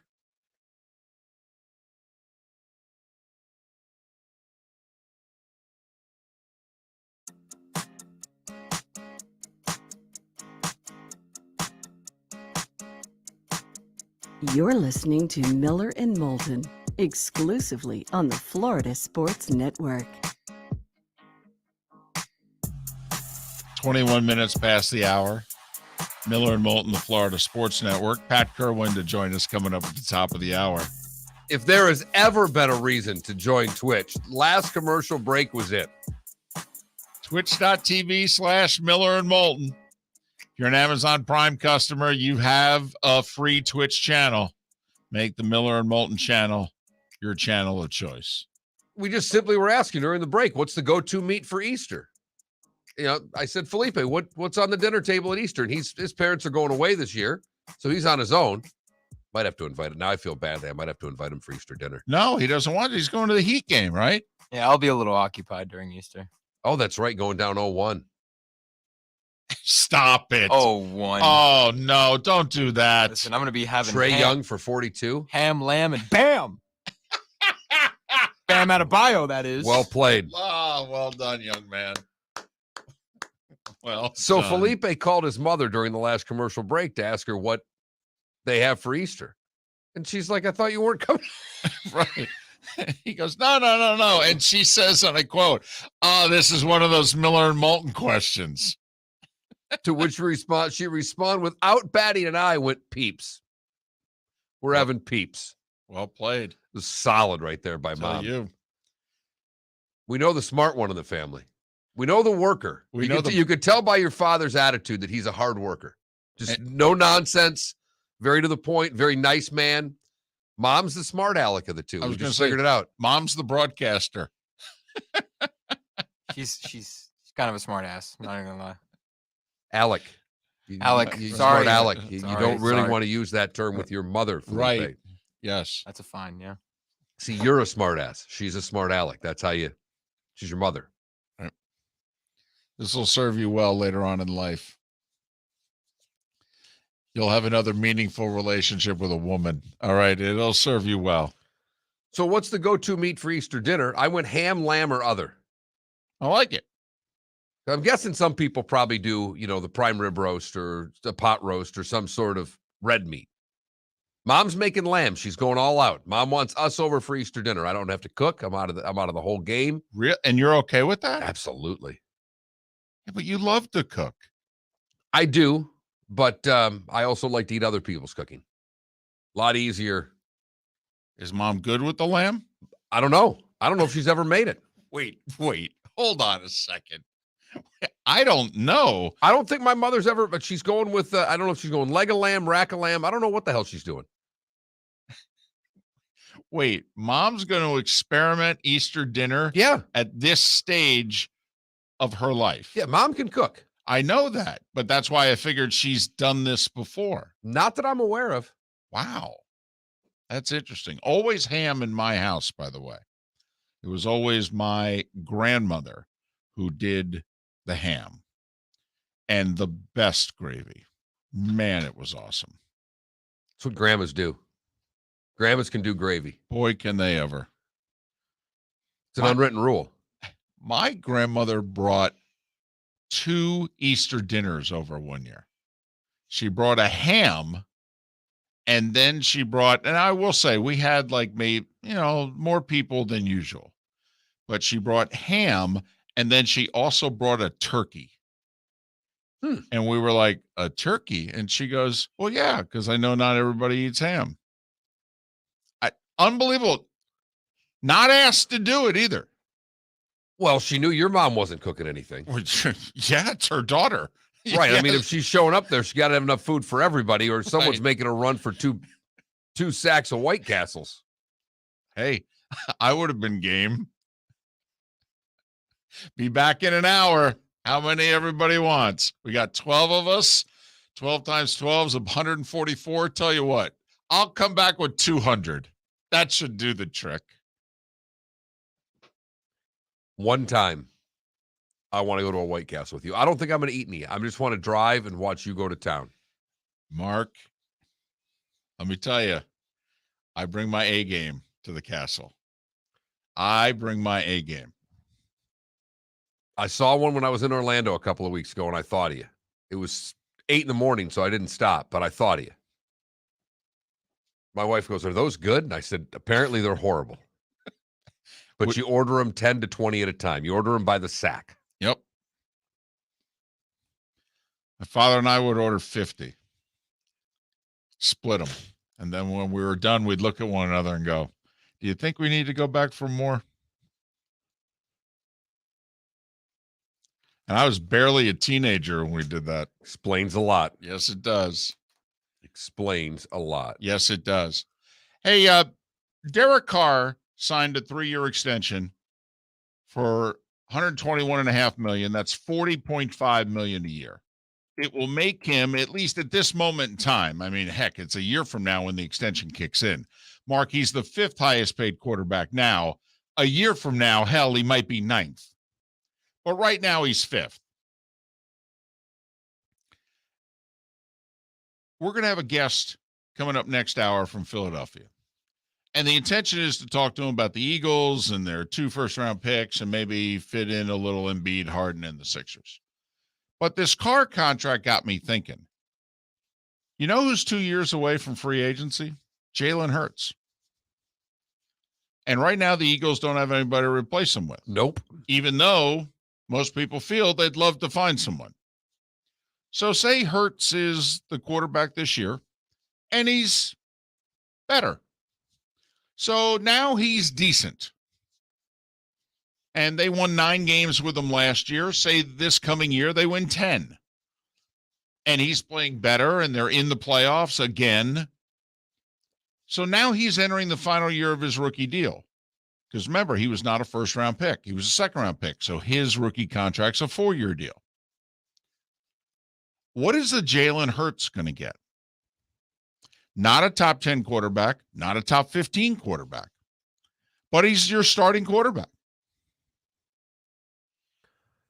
Are they going to be able to sign him to 5 for 150, 175? Well, now see, 175's rich. That's 35 a year. No, I know, but 150. Right. 30 to 35. In my head, when you said that, since 40 million is the standard bearer now for any quarterback that has a pulse. Dak's 40, by the way. So that's kind of now it's like, hey, so that's why 35 to me isn't that much of a far cry. 32, 30, So in other words, if the Eagles a year from now put 5 for 160, 32 a year. Now, I think most fans will freak out. They'll go, oh my good, Jalen Hurts? You're going to pay Jalen Hurts that kind of money? Which, in essence, if it's going to be 5 for 160, I don't think you'll get a guaranteed contract. I think it'll be more like 3 for 96. Yeah. Realistically. Well, I guess Carr's only the first year of his deal's guaranteed. But since there are guaranteed contracts out there, if it's a 5-year deal, I think it's safe to say that 3 years or roughly 3 years would be guaranteed. Right. That seems to be the going NFL method of doing business. Yeah, 60% of the contract if they can get away with it. But of course, now with Deshaun's contract, which is going to lead to a Herbert and a Burrow contract, never mind what Lamar is going to get. So this could get dicey. But I'm just saying, if you're Philadelphia, I mean, are you prepared to pay him $32 million a year? I think you have to be, David. But does he feel like a $32 million No. player to you? I mean, you're going to sign your guy. The first digit's going to be a 3. And in the back of your mind, you're going, man, I'd love to replace this guy. I'd love to find somebody better. And I keep going back, and I know it's money-wise, leave it alone. But the Kaepernick-type contract that was essentially a bunch of ones. But I don't think, you're not going to get Hurts to sign that contract. No, why would he? Thank you. Because now when you put this guaranteed money out there for 5 and longer years, you're not going to get a guy that's on a 1-year deal. It's why, by the way, Vikings fan who desperately wants to get rid of Kirk Cousins, the fact you have him this year and next year at roughly 34 to 35 million a year, I'm telling you, it's not the worst situation in the world. And your alternative, franchise tag, it's going to cost you $45 million. You can't do that. Miller and Moulton, Pat Kirwan, coming up at the top of the hour here on the Florida Sports Network. Hey, it's Mark Miller for the Training Grove by Orange WIP Golf, where golfers go to get better. Improve your golf game from home with Orange WIP Golf and Fitness online swing training program, The Training Grove. With a growing swing training video library and a daily program prescribed by golf fitness professionals, The Grove provides a clear path to unlock your most powerful swing, giving you control of your game like never before. Join thousands like me who have finally found a way to achieve results in half the time of traditional game improvement methods with The Grove's revolutionary blend of golf fitness, instruction, and award-winning Orange Whip products. Go to orangewhipgolf.com to get started for a free 14-day risk-free trial and use code Miller10 to get $20 off your first month. That's orangewhipgolf.com to get started for a free 14-day risk-free trial. Remember to use code Miller10. That will get you $20 off your first month.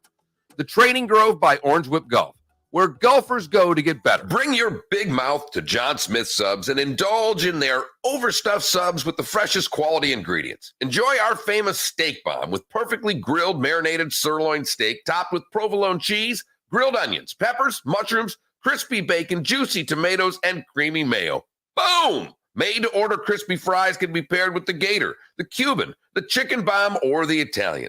Love local. Eat delicious with John Smith Subs. Find a John Smith Subs location near you today. David Moulton for Napa Auto Parts, and Napa Filters. Insist on Napa Filters for your vehicles, or if you're a do-it-yourselfer, only buy Napa Filters. Napa has a filter for almost anything on earth that moves, whether it's motorcycles, foreign and domestic cars, vans, SUVs, earth-moving equipment. You get the idea. Napa Auto Parts, Napa Filters. Insist on them for your vehicles, or if you're do-it-yourselfer, only buy Napa Filters. You are listening to Miller and Moulton on the Florida Sports Network.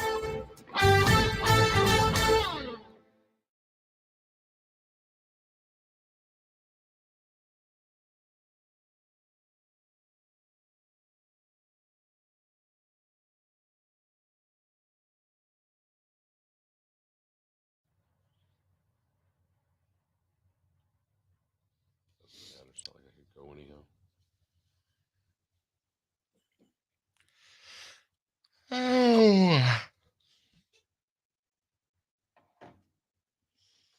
Listen, Paul, I thought the Mahomes deal was a bad deal for Mahomes the minute he signed it. I think the Mahomes deal is looking better and better every day for the Chiefs. Why? Because he could have made way more. What? Because he could have made way more. Way more. First off, he's a year into the deal, and there's a quarterback already making more per year than him. I mean, that's how bad that deal was. Also, a 10-year deal with Kansas City. Well, I mean, Kansas City's a pretty well-run organization. He's okay Yeah. living there. So, to each their own. Yeah, that's a good organization. You can't think of it in terms of, well, first you think in terms of basketball. You can play anywhere. 2 leagues you can play in any city and still be a superstar are the ML or NBA and NFL. I mean, Look at Milwaukee. You can live in Florida and play in Kansas City. I mean, you'll spend half the year at home. Mm-hmm. That's a bomb. Bomb. But for example, Good God, did that go deep? will Andy Reid be there all 10 years? Probably not. No, Eric Bieniemy will be the coach.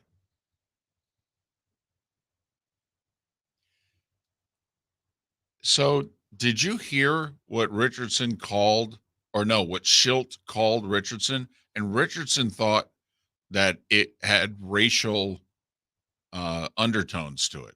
What did he call him? An MFer. That's it? pretty standard. That's a pretty standard. Yeah. I mean, Also, he addressed the media with him. Interesting.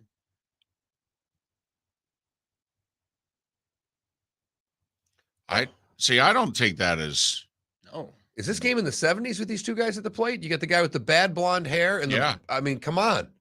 First off, the Padres more and more uniform, embracing their heritage more and more. They're going more and more brown. UPS look.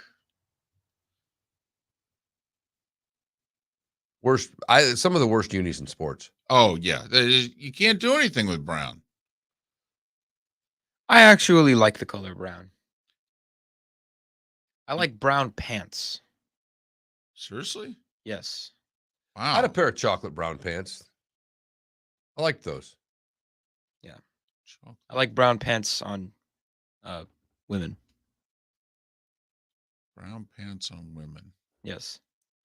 That's interesting. I like brown-eyed women and red grenadine. That's something I'm pretty sure I've never heard before. I like brown pants on women. I mean, You can keep it to yourself. yeah, Yeah, this looked like a completely miserable experience on the Oh. south side of Chicago.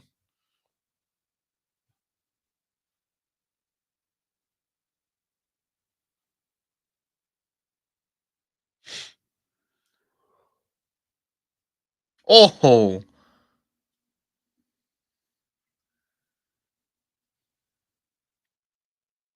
Now, see, that's an out. oh my! By the way, that's gonna be in the best of.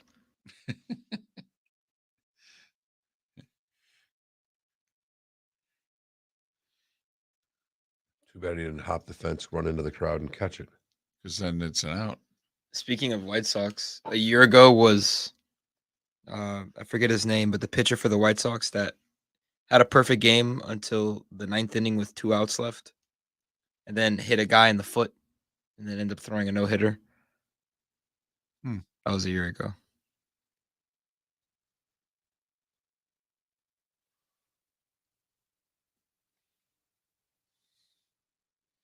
Oh, he finally swung and missed. Foul tipped it back into the catcher's glove.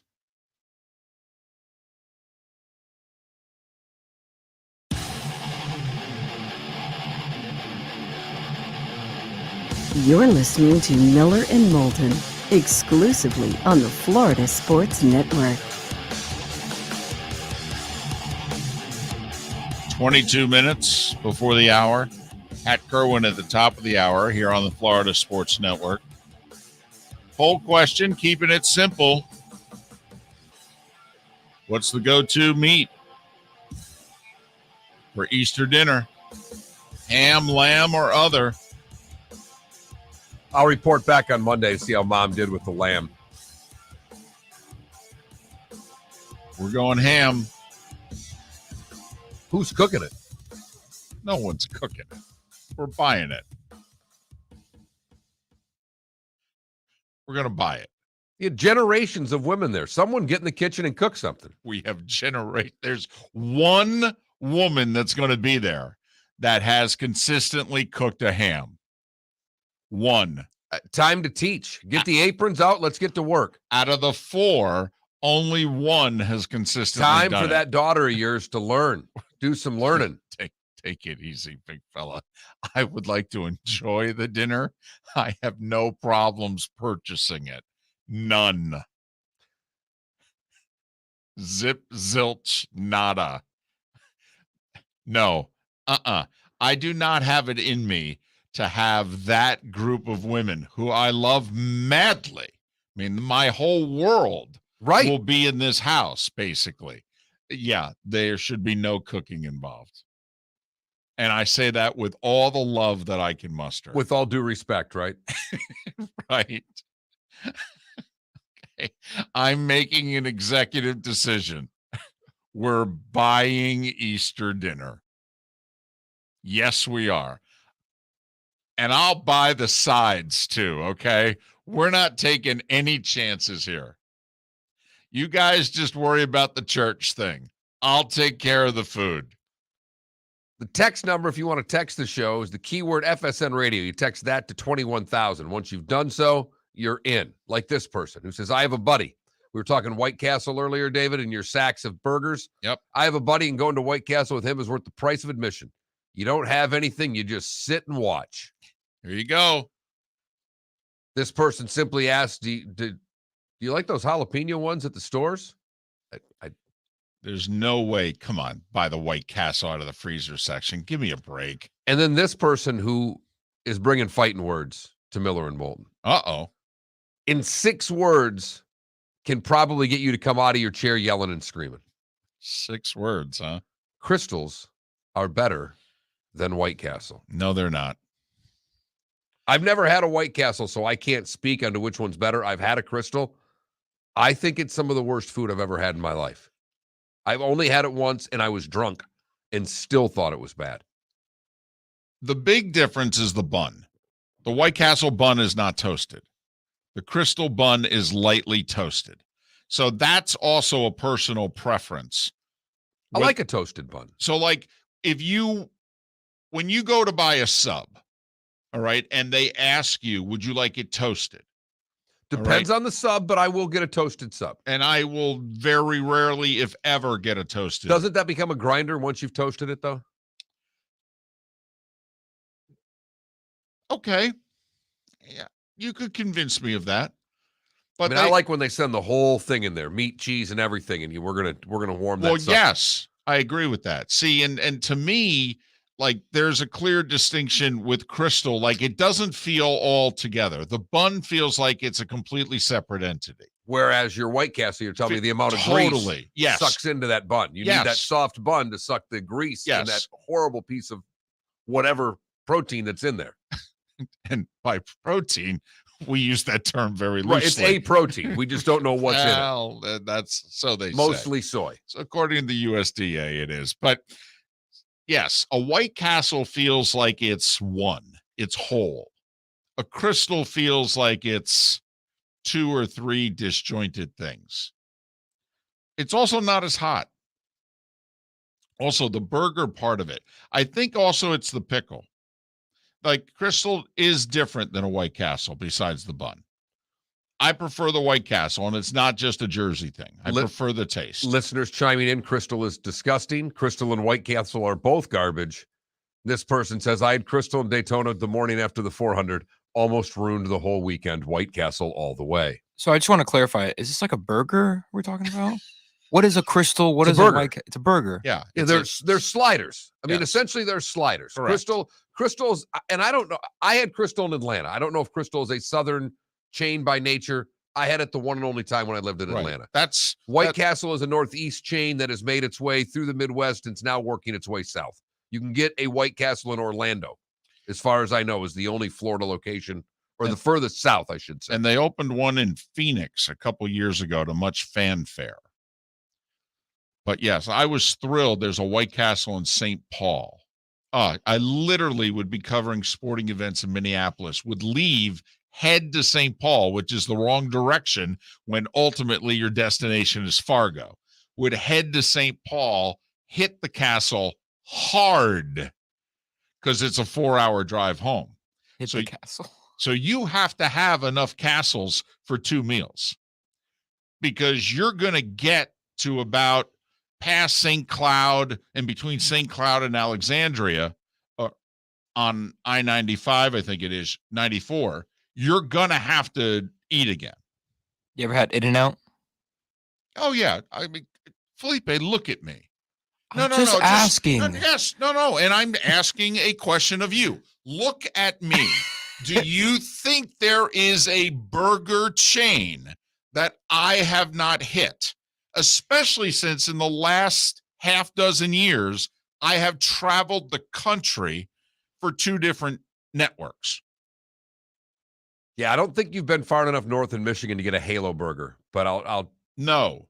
I think that might be a Flint only thing. I think cheeseburgers might be a top 10 American invention. If it is an Take American take the invention. other 7 out and get it to top 3 I was gonna Yeah. say. before we come over the glass there and start having a. I love cheeseburgers. So that could have been a poll question, but we're going to try to make the show a little more upscale, I guess. If you say so, we Ham- could we could ham or go lamb? we could go right to White Castle or Crystal right now, and it wouldn't bother me. We'll in the save least. that for the summer, I guess. But real quick though, just because I've never had it, do you like In-N-Out? Yeah, it's fine. It's fine. More than Five Guys. No. Okay. Five Guys is Now, see, And Five Guys isn't fast food. It just reaches that threshold pass. we've had this discussion before, Yeah. but I agree with you. It's an elite burger. That's what it is. also, I'm fine with grease. Me too. I mean, if you notice my answers, the greasier it is where I am voting yes. So I'm fine with it with my burger. Some people aren't.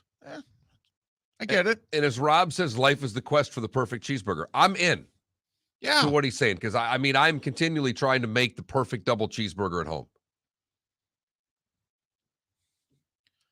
I always said if I was on death row, McDonald's number 3 with Right. supersized with fries. the quarter pounder with cheese Right. meal would be. I am beginning to waver. Might just be a sack of Castles. Well, I mean, that would be just, I don't think the governor would allow it, to be honest with you. It'd be too rich. They'd go, we're not going to spend that much money on you. But I am leaning towards a double cheeseburger. Whereas before it was always the quarter pounder with cheese as the go-to, I just need something quick, down and dirty. That I think in my later years, trying to clog the arteries more quickly, that I think it's the double cheeseburger is the way to go. Why not just go double quarter pounder with cheese? No, It's not the same. it's It's not the same. it's not not as as good as a quarter pounder with cheese. And It's I know not. it doesn't make any sense. It's not. You would think it. How could 2 of this not be better? It's not. But it's all about the bun to burger ratio. Yes. And if you throw that ratio off, Felipe, you've ruined a cheeseburger. A double cheeseburger needs to have a smaller patty Right. to have the proper bun to burger ratio. There's too much patty and not enough cheese to the McDonald's double quarter pounder with cheese. That's the problem. Mark hit it right on the head. The ratio is off. Your cheese to burger ratio, your burger to bun ratio. Right. Plus the bun, it's got little seeds in it. I'm just telling you. It's like signing a quarterback to a contract that isn't the right contract. Then you just have to live with it. And There's the bridge. There's the bridge back to sports. Oh, not necessarily. We could sit here and I know. quarterbacks on the left and burgers on the right and say, compare one to the other. and say which quarterback is which. Because Aaron Rodgers is some sort of elite burger. He's not a fast food burger. You know what? Aaron Rodgers is that burger that we were trying to get Pat to get at the Breakers. It's a $38 burger, and it's probably worth it. Although he's a Northern California guy, couldn't we just say he's in and out? I really don't see Aaron as an in-and-out guy. Probably not, but, I'm just thinking location. Brady might be your in-and-out guy. All right. Another Northern California Right. guy, so we'll give that to him. And AR's got some sort of avocado on his burger. There's Well, no doubt that's in my true. mind. That's true. It's probably a different chain, avocado involved. You're right. Some sort of fancy bun. Right. And That's definitely toasted, by the way.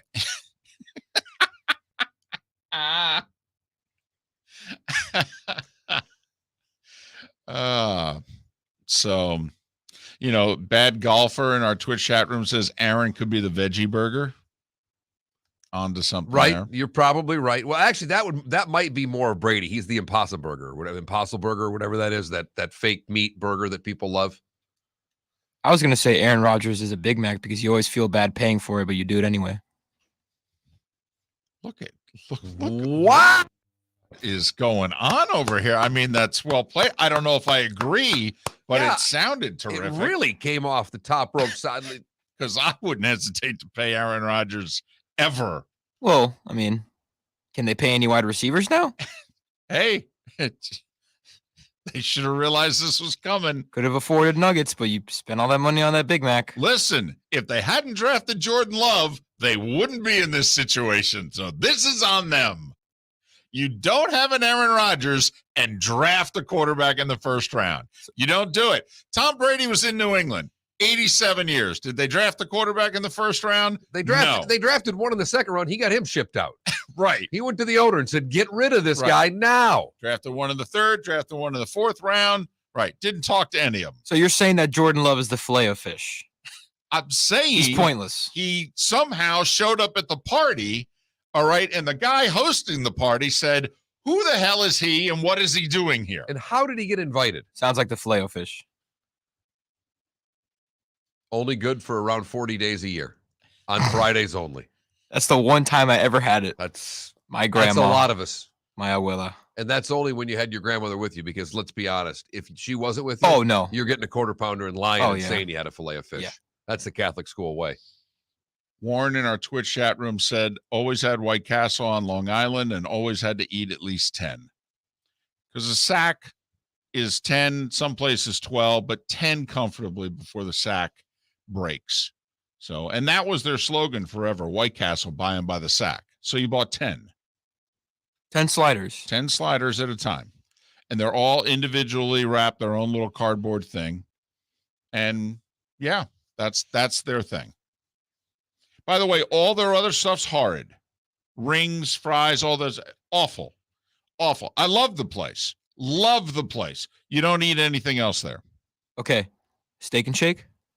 Terrible. Terrible. I mean, Charles Barkley, terrible. Whoa. Terrible. Terrible. And now just a litany of texts that I'm Right. going to have to spend the entire commercial break reading through all the places where I'm supposed to have a burger. And I appreciate every single one, particularly the last one that ups your filet of fish comment and says Jordan Love is the McRib. All right. I like the McRib. Wow. We may have to get a new producer. I wouldn't have said that out loud if I were you, Right. but I appreciate your honesty. Yep. I'm one of the rare Yep. people that you'll find that will be honest about that kind of thing. It's not bad. It is not bad. Actually, It's been so long since I've had one that I can't even argue with him because I had one once and it was so bad I vowed to never eat it again. So in other words, they may have improved it, and so you Yes. don't want to. All right. How about next week? I'd rather have a Shamrock Shake, and that's awful. Haven't had that though. Oh, the Shamrock Shakes, they were awful. Terrible. Miller and Moulton. We'll ask Pat. He grew up, in the Northeast. He knows all about the castle. We'll ask him how many. We take him to the castle. How many would he order? A coaching trip, a recruiting trip, somewhere where it was just a necessity. I'll bet he's got a story involving the castle. Pat Kirwan next. We may talk some football. Miller and Moulton, Florida Sports Network. Hey, it's Mark Miller for the Training Grove by Orange Whip Golf, where golfers go to get better. Improve your golf game from home with Orange Whip Golf and Fitness online swing training program, The Training Grove. With a growing swing training video library and a daily program prescribed by golf fitness professionals, The Grove provides a clear path to unlock your most powerful swing, giving you control of your game like never before. Join thousands like me who have finally found a way to achieve results in half the time of traditional game improvement methods with The Grove's revolutionary blend of golf fitness, instruction, and award-winning Orange Whip products. Go to orangewhipgolf.com to get started for a free 14-day risk-free trial and use code Miller10 to get $20 off your first month. That's orangewhipgolf.com to get started for a free 14-day risk-free trial. Remember to use code Miller10. That will get you $20 off your first month. The Training Grove by Orange Whip Golf, where golfers go to get better. Bring your big mouth to John Smith Subs and indulge in their overstuffed subs with the freshest quality ingredients. Enjoy our famous steak bomb with perfectly grilled marinated sirloin steak topped with provolone cheese, grilled onions, peppers, mushrooms, crispy bacon, juicy tomatoes, and creamy mayo. Boom! Made-to-order crispy fries can be paired with the Gator, the Cuban, the chicken bomb, or the Italian. Love local. Eat delicious with John Smith Subs. Find a John Smith Subs location near you today. David Moulton for Napa Auto Parts, and Napa Filters. Insist on Napa filters for your vehicles, or if you're a do-it-yourselfer, only buy Napa filters. Napa has a filter for almost anything on earth that moves, whether it's motorcycles, foreign and domestic cars, vans, SUVs, earth-moving equipment. You get the idea. Napa Auto Parts, Napa filters. Insist on them for your vehicles, or if you're do-it-yourselfer, only buy Napa filters. Hey, it's Mark Miller for the Training Grove by Orange Whip Golf, where golfers go to get better. Improve your golf game from home with Orange Whip Golf and Fitness online swing training program, The Training Grove. With a growing swing training video library and a daily program prescribed by golf fitness professionals, The Grove provides a clear path to unlock your most powerful swing, giving you control of your game like never before. Join thousands like me who have finally found a way to achieve results in half the time of traditional game improvement methods with The Grove's revolutionary blend of golf fitness, instruction, and award-winning Orange Whip products. Go to orangewhipgolf.com to get started for a free 14-day risk-free trial and use code Miller10 to get $20 off your first month. That's orangewhipgolf.com to get started for a free 14-day risk-free trial. Remember to use code Miller10. That will get you $20 off your first month. The Training Grove by Orange Whip Golf, where golfers go to get better. You are listening to Miller and Moulton on the Florida Sports Network.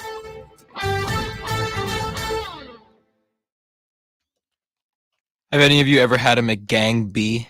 What? A McGang. I don't even know what you're speaking of. It's a McGang bang. You never had that before? Wh- You get a McDouble. I mean, you get a McChicken. And then you get the side of the bun with the chopped lettuce and the mayo. And you put the chicken. You take out the other bun. And you put it in between the McDouble. And you get a McGang bang. And it is the most delicious, horrible thing. But it is so damn threw good. up in my mouth. It's so damn good. My problem is the only thing at McDonald's I could even consider eating is a double cheeseburger. You're right. See, Mark doesn't like McDonald's. Not anymore. And I used to. And I like the quarter Right. pounder with cheese doesn't taste the same to me as it once did. I remember the last time I had one, like, this isn't what I remember. Look, But a double cheeseburger at McDonald's would be my go. If I were to get one thing, I'd get the double cheeseburger. I feel like it would be what I remember. Now add a McChicken in that. I do not like chicken from McDonald's. The only chicken I used to like, that the big three, the Wendy's, Burger King, McDonald's, the OGs. Yes. OGs. I liked the Burger King chicken sandwich back in the day. Original Chicken sandwich. They got rid of doing their grilled chicken. They do not have a healthy chicken choice. No, but this was their fried chicken. Right. Yeah, and it's like an oval. And it was right. It looked like an oval it was a sub bun. Yes, exactly. That's their. That was good. My wife gets a hankering for that. Like once a month, she'll say, "Hey, go get me the chicken sandwich from Burger King," and it's that one. But I had a Chick-fil-A the other day because we were driving back and we were on our way to the other coast and went through a Chick-fil-A. We were hungry. That's the first time I've had fast food. I couldn't even tell you. And Chick-fil-A chicken sandwich is good. Yeah, they really are. A little Chick-fil-A sauce, a couple of pickles, we're all good. I mean, they're a cult. I went to downtown. Yeah, they were. I went to downtown the other day and instantly gave me an excuse to go to Popeyes because there's not a Popeyes in the area. Love that chicken from Popeyes. That sounds like their commercial. There are, you want to see a good Twitter fight, you do the Popeyes chicken sandwich versus the Chick-fil-A chicken sandwich. Oh, yeah. That is a good Twitter fight. That's beef right there. And especially when... That didn't look like a catch. Was that Buxton? No. Yeah, Buxton had 3 homers the other day. In one game? Yeah, I thought he did. What a tip. Before the Dodgers series, I thought Buxton had a 3-homer game this year. Maybe I don't know, but Kershaw was making him look silly. Well, they got outscored 14-2 in that 2-game series. That wasn't a bad pitch, dude, big fella. He is massive. Yeah. Oh my God. Don't know if he's a 3-down player, though. Like, Vita Vea is massive, but he can stay on the field all 3 downs. Let's call Pat. Popeyes open in Bonita? What's where? Yeah, where, Super Joe? I am, Sonny. I am. I don't think there's much you can't put a fried egg on. Jim. Sorry, it's a Facebook comment in there.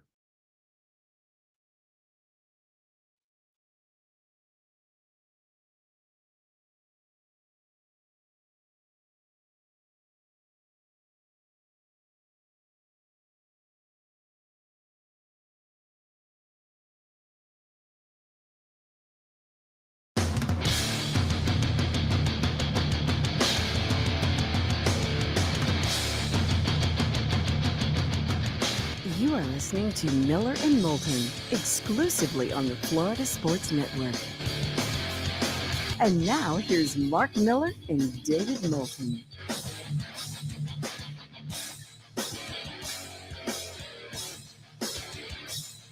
Miller and Moulton, the Florida Sports Network. Thanks so much for being with us. Pat Kirwan scheduled to join us coming up here shortly. We will head to Philadelphia in a little more than 30 minutes' time. Rob Ellis, 94 WIP, will join us at that point in time. We'll talk about the Eagles specifically, having 2 mid-first-round picks, and also maybe get into a little Embiid and Harden. Preview the Sixers-Raptors series while we've got them on the line. Man, have we gone off the beaten path on this day. We have. It happens from time to time. Poll question, pretty standard, straightforward. Easter coming up. What's the go-to? Ham, lamb, or other? And then, we got into a burger discussion and derailed the show.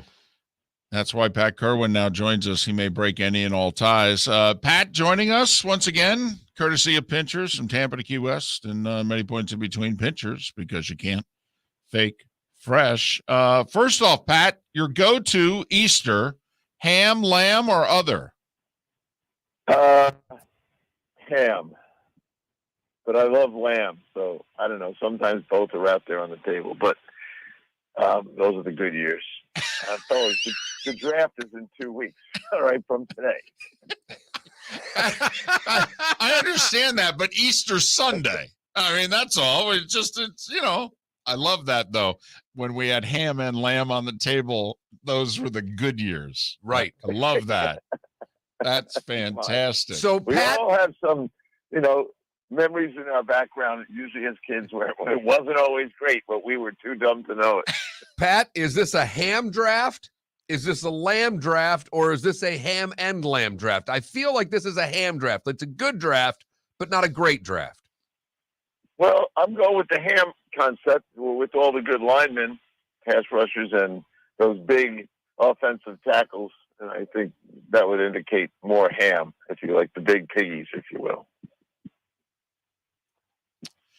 Pat Kirwan, part of NFL Radio. Weekday afternoons, he is moving the chains with one Jim Miller. All right. Well, we've got an Eagles guest coming up in a little over 30 minutes' time. And we also brought the Eagles up last hour because of the Carr extension. And I don't have any problems with it for what it's worth. 3 years, $40.5 million per year. It begins a year from now. Currently, it makes him the 5th highest paid quarterback. A year from now, it may make him like the 8th highest paid quarterback. But we got us, Pat, talking about like a year from now, what are the Eagles going to have to do for Jalen Hurts? I mean, That's a good question. Is he then? Let's just say he's better this year. They win 10 or so games. They're a wild card. I mean, is he a $30 million quarterback? And will a Jalen Hurts agree to play for $30 million? It's a great question. I got another player in my mind. Every deal, there's a ripple effect to every contract. I would think this contract has calmed down some of the general managers and owners around the league that were kind of retreating back to a nice place, not heading towards $50 million a year. I think the clubs will like to work off this deal. Doesn't mean that you're going to give the next guy Hurts or anybody else more, but we're not heading towards Rodgers' deal, and we're not heading towards some of the other deals. Like the Russell Wilson deal is going to be a problem for somebody. That's going to come up in short period of time here. So Hurts, I don't know how much leverage he's going to have. Remember, this is a team that desperately tried to get into the Deshaun Watson situation. To me, the best part of the Carr deal as it relates to any of these guys is a parachute after 1 year. So think about most of these parachutes come in year 3 where the club can get out from under the player. But now they have a deal on the table that everyone sounds like they're happy in Raider country that they can get out in 1 year. Then someone said, well, they don't want to do that. I said, of course they don't want to do it, but they can do it, which is the most important piece of information that people are going to have. So the agents are going to cringe at that. They're not going to like it. They know that people are going to shove it down their throat. So conceptually, would I do a deal with Hurts for $32 million a year, but I could get out after one? Sure, I would. And if he plays well enough to even qualify for that, and I think he will. I don't know that you can go to a Super Bowl with him, but who am I to know if you can't go to a Super Bowl with him? To me, the deal that's really needs to be discussed is Lamar. Now, did we just find a deal that Lamar would take? No. Jim Miller says he'd never take it. Well, think about it, Pat. If you were advising Lamar, you just saw the Deshaun Watson deal. In Lamar's mind, he thinks he's as good or better than Deshaun, and he has an MVP on his resume. Deshaun doesn't. So isn't Lamar looking at the Ravens going, well, at least $1 more per year than what they gave him? He might be, but I know they're not looking at that. They know there's 2 issues with him. Staying healthy is one of them. And number 2 is passing accuracy, which hasn't been great. So I think he's going to be driven right into the 2 franchise tags. And then the club's going to say, well, we got him for 3 years at about $32 million a year. And we were willing to pay him more than that. We were willing to pay him up there around the Carr deal. but he doesn't want that deal. So we'll play the other game, and we'll just play the tags, and then we'll move on. Pat- And I think if you were running the Ravens, David, you would do that same thing. Yes, I would. Pat, are you hearing anything about quarterbacks in the draft? Anybody gaining some stock right now? It seems that there's been talk with Carolina and Willis at their spot. Anything you're hearing that makes you believe a quarterback's going to go a little sooner than maybe we previously anticipated? Well, I think Carolina might take one, but I don't think they're staying at 6. We've been talking about this for weeks. They don't have enough picks to stay there with all their needs. They have 5 picks in the draft. They have pick 6, and then the next one's 108. I think we all know there's a couple of candidates down below them with multiple picks. And I think they're going to end up not only doing a deal, but having to do a deal and still getting a quarterback. So if the race for quarterbacks is kind of tied up and you have to have an appetite for one over the other, if you really do like 2, maybe a third guy would even be better, then you can move down pretty far and get one. So I don't think they would think these quarterbacks are good enough to sit at 6 and take one and then not satisfy any of their other needs, which they have a ton of. So I think they'd move down, which starts to prevent that quarterback thing from happening right away. Houston, I love when I hear every 5 minutes how much they love Davis Mills. Do you think they've overdone it? Do you wonder, are they trying to talk themselves into not drafting a quarterback? Well, I think when you're asked what division are you in and say, we think Davis is really good. It's come on, fellas. Enough. The smoke screen is now turned into something I can see through. So I think that the quarterbacks, to Mark's question, I think one might go, maybe 2 in the top 15 or 16 picks. I don't think so. Nor do I think they should. At the end of the first round, I think 3 quarterbacks will be gone.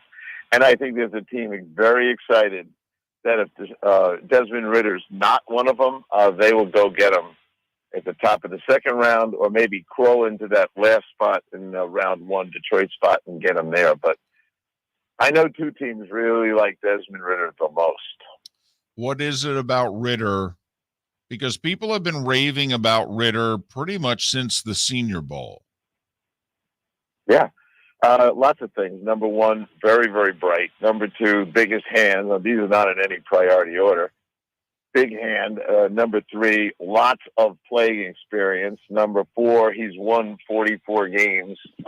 And when you sit down and talk with him, you realize he knows a lot about football. So, as Jim Miller said, the guy who coached him in college was a guy that coached Jim, and said there was a ton of responsibility at the line of scrimmage. And he said, when you sit down with that guy and start picking his brain about what he knows about how to handle pro football, which is an at the line of scrimmage kind of game, he said he'll shine even brighter because of what his responsibilities have been. So big, fast. He's the fastest quarterback. He has the biggest hands. He's one of the tallest quarterbacks. He's got a winning pedigree. What else do you want? Is there an order? You mentioned teams wanting to trade out, and I keep hearing, hey, everybody wants to trade out. This draft isn't as hot. Is there an advantage, or who has the greater advantage? The teams this year, the teams trying to trade down, or the teams with multiple picks trying to go up? Is there an advantage to one side or the other this year versus years past, Pat? No, I think it kind of varies with what's your appetite. It's a good question, though. So the asking price and then the going price to move up, I have a suspicion it might be a little less. We are very aggressive GMs. I was talking to Rick Spielman yesterday for a while, and he thought the whole mood of aggressive trading in the draft changed 3 years ago. I think that's about right, when all of a sudden there were fireworks almost all the time. But it doesn't happen every year. But I do think it might be a little cheaper to move up because I don't think anyone feels that the guys that are up there, look. Yep. I think he stepped into a bad sell area. Definitely, because that went kaput. Yes. Either that or his phone's dead. That's what it sounded like. Yeah, it really did. So we'll try to hook back up with Pat Kirwan coming up here after the break. Miller and Moulton. Rob Ellis will join us from Philadelphia coming up in a little more than 20 minutes time. He better have a White Castle story now.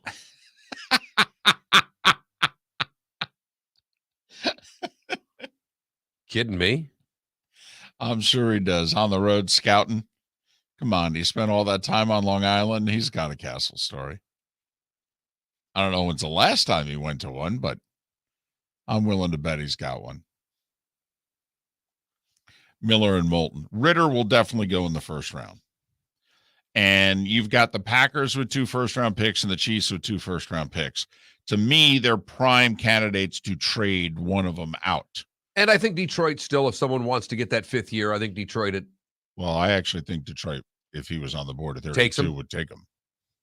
Yeah. Because then also they come back at 34? Right. The next day. So, probably going to get who it is they would have taken at 32. Miller and Moulton. Hope to have Pat Kirwan on the other side when we return here on the Florida Sports Network. Hey, it's Mark Miller for the Training Grove by Orange Whip Golf, where golfers go to get better. Improve your golf game from home with Orange Whip Golf and Fitness online swing training program, The Training Grove. With a growing swing training video library and a daily program prescribed by golf fitness professionals, The Grove provides a clear path to unlock your most powerful swing, giving you control of your game like never before. Join thousands like me who have finally found a way to achieve results in half the time of traditional game improvement methods with The Grove's revolutionary blend of golf fitness, instruction, and award-winning Orange Whip products. Go to orangewhipgolf.com to get started for a free 14-day risk-free trial and use code Miller10 to get $20 off your first month. That's orangewhipgolf.com to get started for a free 14-day risk-free trial. Remember to use code Miller10. That will get you $20 off your first month. The Training Grove by Orange Whip Golf, where golfers go to get better. David Moulton for Napa, Napa Auto Parts, and Napa Filters. Insist on Napa filters for your vehicles, or if you're a do-it-yourselfer, only buy Napa filters. Napa has a filter for almost anything on earth that moves, whether it's motorcycles, foreign and domestic cars, vans, SUVs, earth-moving equipment. You get the idea. Napa Auto Parts, Napa filters. Insist on them for your vehicles, or if you're do-it-yourselfer, only buy Napa filters. Bring your big mouth to John Smith Subs and indulge in their overstuffed subs with the freshest quality ingredients. Enjoy our famous steak bomb with perfectly grilled marinated sirloin steak topped with provolone cheese, grilled onions, peppers, mushrooms, crispy bacon, juicy tomatoes, and creamy mayo. Boom! Made-to-order crispy fries can be paired with the Gator, the Cuban, the chicken bomb, or the Italian. Love local. Eat delicious with John Smith Subs. Find a John Smith Subs location near you today. You are listening to Miller and Moulton on the Florida Sports Network.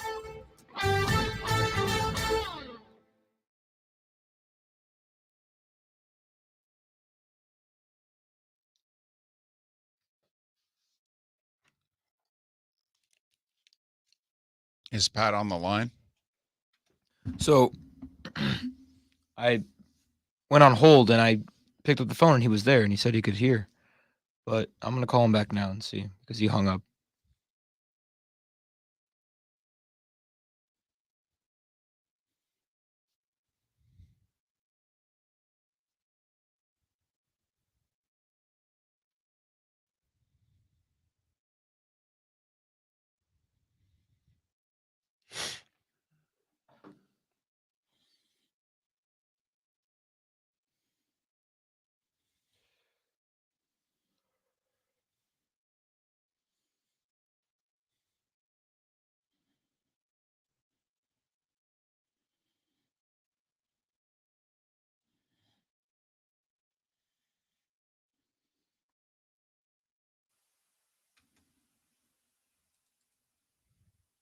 Pat? Yeah, it sounded like it was a phone thing. Pat, can you hear us? I bet he can hear us, but Literally, it sounded like. oh God. Well, you can't just sit there. You need to go across the hall. You need to grab Raj. You need to start. Pat, I know you can hear us. Just hang on. It's like his microphone went dead. Man, that sounded like something with the board happened because that thing just crapped out.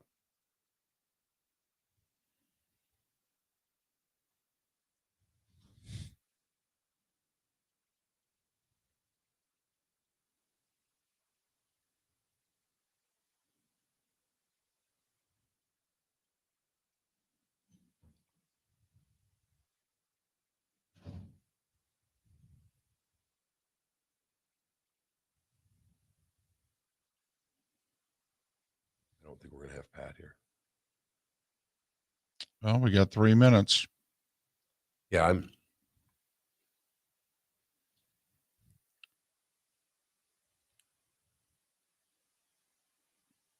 Well, if we don't have Pat, we're not going to have Rob. I know that.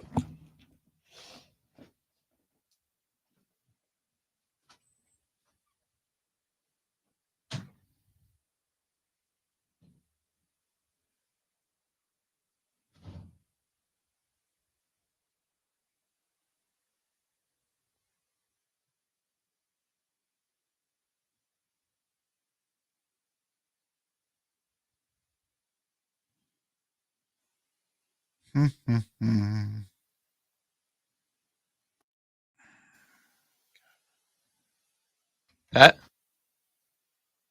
Nope.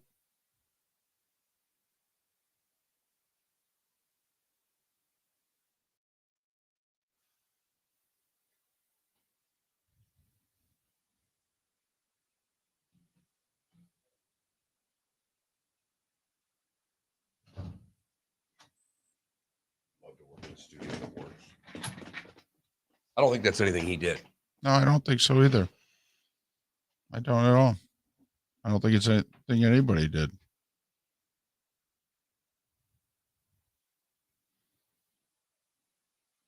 So sick of this place. You know, we had a perfect game going. Thank God there's not a 10-run rule.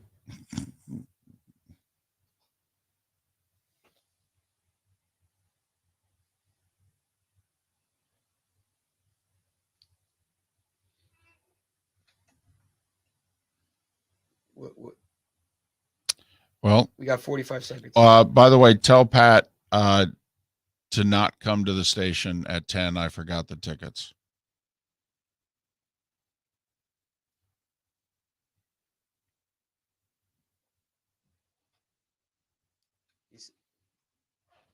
He says it's okay. Now it's a doubleheader. All right, we're coming back. Do we just come back without Pat? We're gonna have to. Yeah, well, yeah, we don't have it. Doesn't work.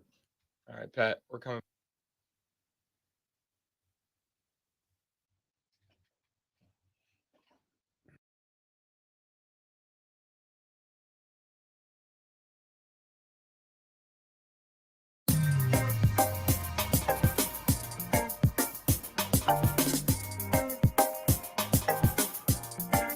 Welcome back to Miller and Moulton, only on the Florida Sports Network.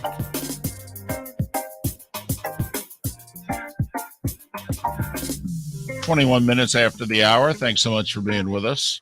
Miller and Moulton, the Florida Sports Network. Our apologies, even though it's not of our doing.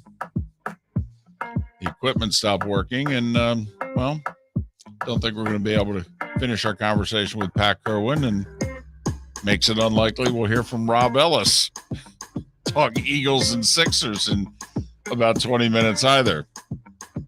Where are you going to go?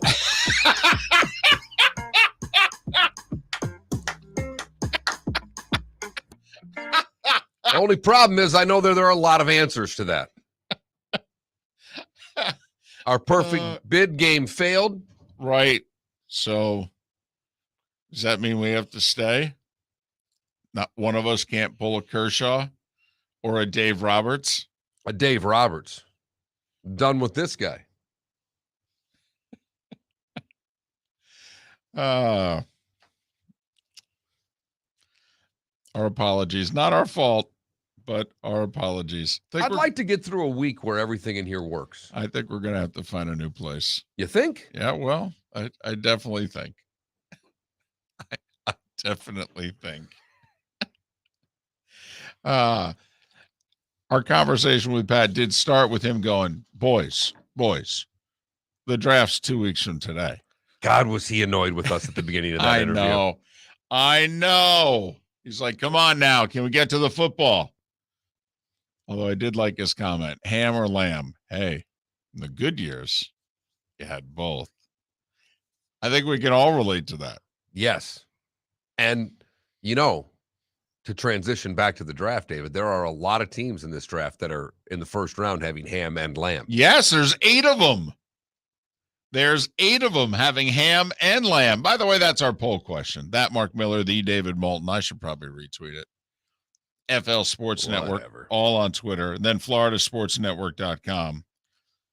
What's your go-to for Easter? Ham, lamb, or other? I'll tell you what. Fast food quarterback analogies might be where the rest of the show needs to go. Well, once we started talking burgers, the text line went bat blank crazy.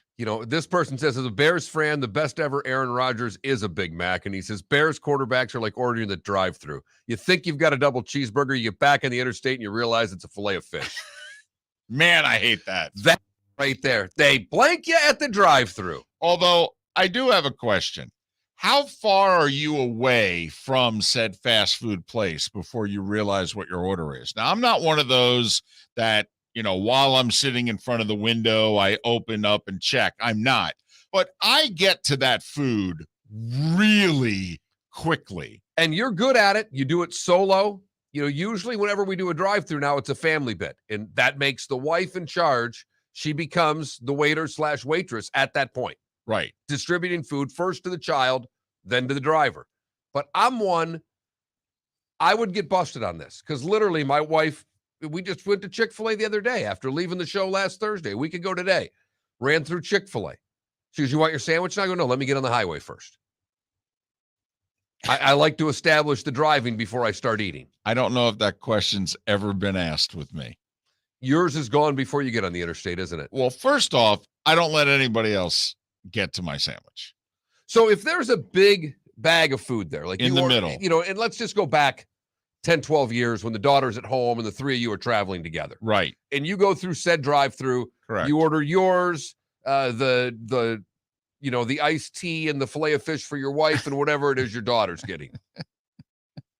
Right. That was a shot. That was really mean. That was not necessary. No, it wasn't. Accurate, but not necessary. Not far off, but not necessary. Correct. So that bag of food comes, it goes right to you as the driver. You don't distribute that to your wife to give the food to everybody? Hello, they hand me the bag. Why would I give up control of the bag? Because you're driving. Well, not yet. I'm not. All I did was receive the bag. All right, Mark, to me, reaching in the bag and grabbing your sandwich before you hand the bag to someone else is like catching the ball and getting both feet in bounds.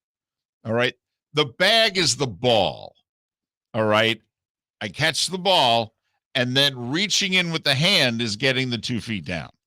And so I grab, and first off, Mark, I don't order one of something. So there's always 2 of something that's mine in the bag. I grab the first one, the one that's on top, the one that's closest to the ball. I grab that. Then I hand the bag to my right. I think I already know the answer, and I apologize for even offering a follow-up here. Right. Because a good fast food employee will seal the bag and not give you an open bag of food. Fold it over. In that case, are you still unfolding, unraveling, and going in? Are you reaching blind? Well, and I'm not to brag. I know you speak fast food braille. But I am skilled enough to reach in blind and know which is which. I am. In fact, oftentimes, to be brutally honest, the bag is handed to me. Thank you. Take the foot off the brake. The car starts moving. All right. And I am reaching blind, grabbing my sandwich, putting it on the steering wheel, the shelf. The shelf. All right. The shelf comes, let's be honest here. The shelf comes in great It's a great tool at the drive-thru. Well, yes. And by the shelf, we mean the area just above the Right. belly. Just below the breast and above the belly there. That's the shelf. Some people's shelves are bigger and flatter than others. And so, yes, it comes in handy. It's best when reclining at home. You just continue to recline more. The shelf gets bigger. But it's also handy while driving. And every single time, been married over 25 years. We've known one another for nearly 30. There have been many a fast food run during that time. You can only imagine. And every single time she says, do you want me to hold your food while you drive? And every single time I say, no, I'm good. Like what? I'm a child. I'm in the thing. What, you're going to hand? Oh, it's time to eat. Hand me my burger. No. First off, you hold the sandwich in one hand. You drive with the other. All right. There is no reason. I mean, what am I going to do? Drive with two hands? It really is amazing that Taco Bell's made it this long.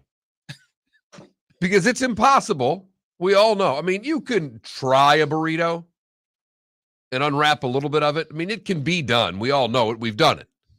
But typically you run for the border and you run home to eat it. And then whatever happens, happens. Right. But you never make the decision to run for like when you're making a quick hit and run of fast food, it's never, hey, let's get some Taco Bell and get back on the highway. But you can do soft tacos just fine. You can do soft taco. You fold the top down and you just inhale it.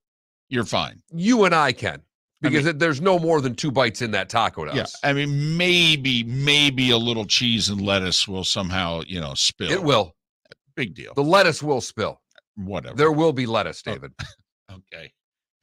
Not enough to deter one, I believe, from going forward with the meal and the eating of the meal. So, Mark, I am usually eating before we pull back on to whatever the main road is. The first bite happens before I pull back onto the main road. So you're using your knee at the stop sign to pull out of the fast food place. No need to use a knee. You got forearms, you got elbows. All right. Honestly, I don't even have to use the knee to drive. What, with the on steering wheel? No. Wow. No. Mark, I'm really good at this.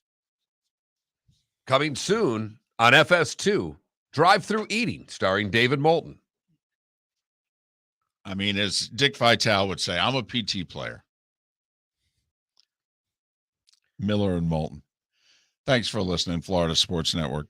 David Moulton for Napa Auto Parts, and Napa Filters. Insist on Napa Filters for your vehicles, or if you're a do-it-yourselfer, only buy Napa Filters. Napa has a filter for almost anything on earth that moves, whether it's motorcycles, foreign and domestic cars, vans, SUVs, earth-moving equipment. You get the idea. Napa Auto Parts, Napa Filters. Insist on them for your vehicles, or if you're a do-it-yourselfer, only buy Napa Filters. Bring your big mouth to John Smith Subs and indulge in their overstuffed subs with the freshest quality ingredients. Enjoy our famous steak bomb with perfectly grilled marinated sirloin steak topped with provolone cheese, grilled onions, peppers, mushrooms, crispy bacon, juicy tomatoes, and creamy mayo. Boom! Made-to-order crispy fries can be paired with the Gator, the Cuban, the chicken bomb, or the Italian. Love local. Eat delicious with John Smith Subs. Find a John Smith Subs location near you today. Hey, it's Mark Miller for the Training Grove by Orange WIP Golf, where golfers go to get better. Improve your golf game from home with Orange WIP Golf and Fitness online swing training program, The Training Grove. With a growing swing training video library and a daily program prescribed by golf fitness professionals, The Grove provides a clear path to unlock your most powerful swing, giving you control of your game like never before. Join thousands like me who have finally found a way to achieve results in half the time of traditional game improvement methods with The Grove's revolutionary blend of golf fitness, instruction, and award-winning Orange WIP products. Go to orangewhipgolf.com to get started for a free 14-day risk-free trial and use code Miller10 to get $20 off your first month. That's orangewhipgolf.com to get started for a free 14-day risk-free trial. Remember to use code Miller10. That will get you $20 off your first month. The Training Grove by Orange Whip Golf, where golfers go to get better. You are listening to Miller and Moulton on the Florida Sports Network.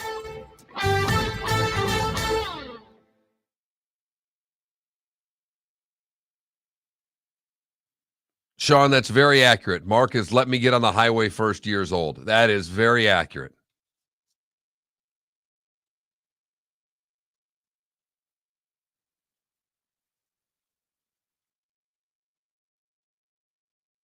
So it's a no, right? Hold on. Well,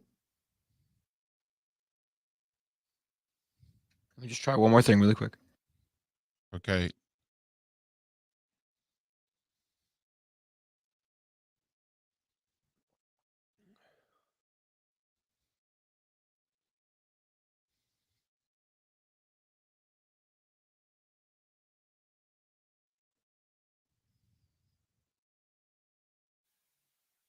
Yes or no?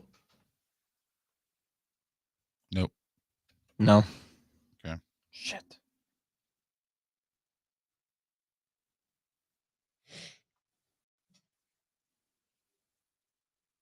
Such a joke.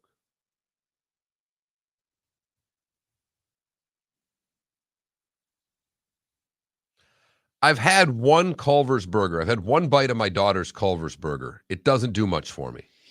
It tastes like a McDonald's hamburger. I mean, I don't think it's that much better. People think it's a lot better. I don't. Now, I will say they do the whole dessert thing really well. No, their concrete mixers are amazing. Yes. People have said some of their meals, like believe it or not, their fish. Like my mom got their fish dinner and went, holy cow, it was really good. Okay. I have not experienced that yet. Maybe I've just ordered the wrong things. Well, they have walleye, believe it or not. They have walleye. They have walleye.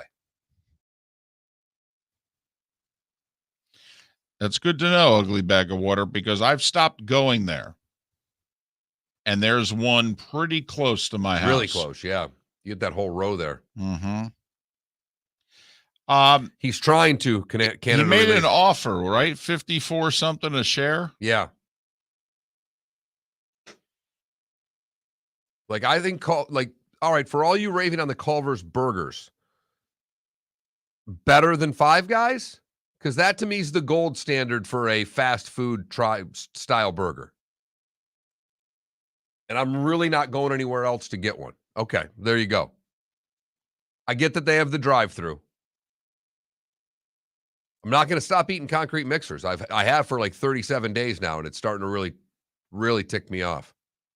This Lent's wearing me out. What'd you give up, Philly? Anything? You said giving up something for Lent? Did you give up anything? No. Should have given up falling asleep on the show. I was unholy this year. Especially if that's what it was. Want to break into Neil Diamond's Holly Holy here. It is expensive. I'm with you, and I don't do it that often, but it's pretty damn good. Yeah. I've never had BurgerFi. Neither have I. And I hear it's good. That's the thing. The Five Guys fries replace I don't either, Sean, but it's still right there. See, here's the thing. Like, I don't consider Moe's fast food. Or Chipotle. And it's right there. Yeah, Chipotle is a little borderline. But here's the thing. I had the greatest burger on earth for the first time like 3 years ago. And it was a place in Isla Mirada, Florida, in the Keys, called Meat. And it was a Juicy Lucy that was out of this freaking world. Speaking of meat, there's like the meat guy in Bonita that Casio raves about. It's a sandwich joint. It's called Meat? It's the meat guy or something like that. Bonita Beach Road in 41. Casio's raved about how good it is, how great the guy is, too. I keep forgetting to go there. But this place is just called Meat, and Guy Fieri's been there. Yeah, I went to the meat market on Saturday in Palm Beach. It was outstanding. Nice. Really high-end restaurant that turns into a bit of a nightclub at night. What a perfect name for both. The Beef Guy? Is that what you're talking about? Yeah, the beef guy. Yeah. I'm with you, Sean. It's tough to beat a Jimmy P's burger. What's Jimmy P? It's a restaurant. Closest one's Bonita. I gotta look into that Popeyes Bonita. That's interesting. Apparently, there's 2 in Collier County. One's out in Immokalee. Been there forever. All right, we're coming back.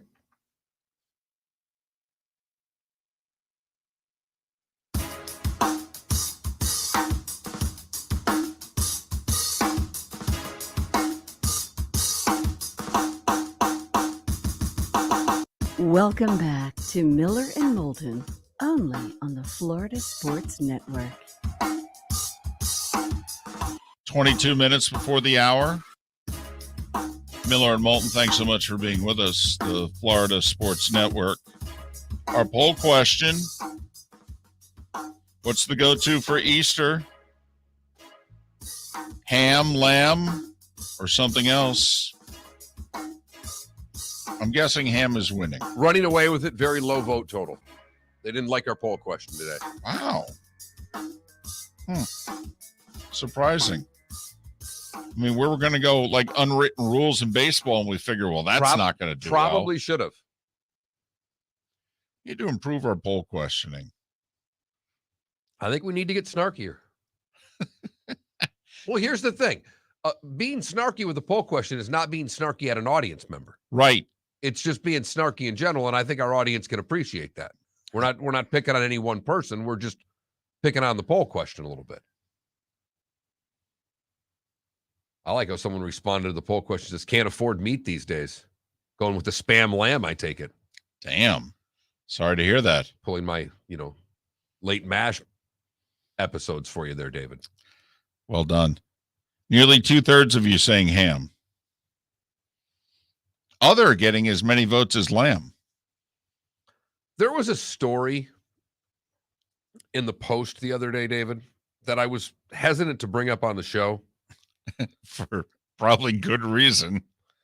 But did you see this woman who was apparently paid millions of dollars to name babies for rich people? Excuse me? I saw that. What the hell? Take it easy over there. No, I don't think you're that far off.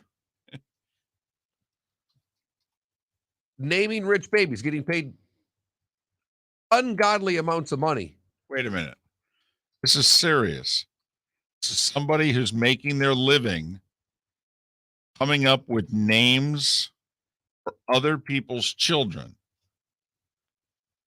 Professional baby namer gets paid up to $30,000 to name infants. I can't believe somebody would farm this out. She is the founder. Taylor Humphrey is the founder of What's in a Baby Name. Services start at $1,500 for a list of names and can go up to $30,000 depending on the job. All right, can you help me out here? What do you mean depending on the job? I mean, it's naming a child. What, do you do it based on how much money they have? Oh, you're rich? 30 grand. Oh, you don't have a lot of money? It'll only cost $2 to name your child. I mean, seriously, why are there different price ranges? I mean, never mind the whole concept to me. I can't believe somebody would farm out. Here we go. Her services start at $1,500 for a list of options. It can cost more depending on the job. For the price of 10 grand, she'll come up with a name that will be on brand with the parent's business.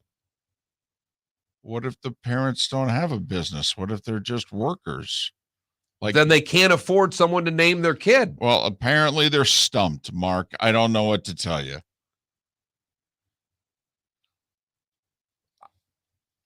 Of all the things that we pay for, popular baby names, Google it, Chuck. But yes, she is. I'm not making this up. How do you tell that story? You know, you finally go out, you're doing something public with one of your friends, and you go, how'd you come up with Bryson? Well, we called Taylor, who runs a baby naming business, and she said she could take care of it for us for a mere $20,000. And we said, Well, that seems like a steal. She helped more than 100 children last year. Part of her job is counseling parents through the process, David. In one instance, she talked a mom out of changing her infant daughter's name. Oh, wow. Over concerns that people kept mispronouncing it.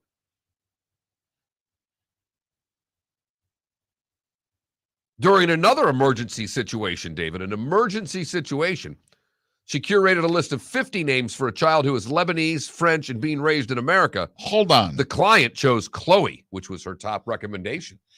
Hold on. An emergency situation. Emergency situation. What's an emergency situation? You don't even have to have the name ready at the moment that the child is born. I mean, you do get a little bit of time before you got to finalize the birth certificate. Couple had their first kiss in a town called Parker.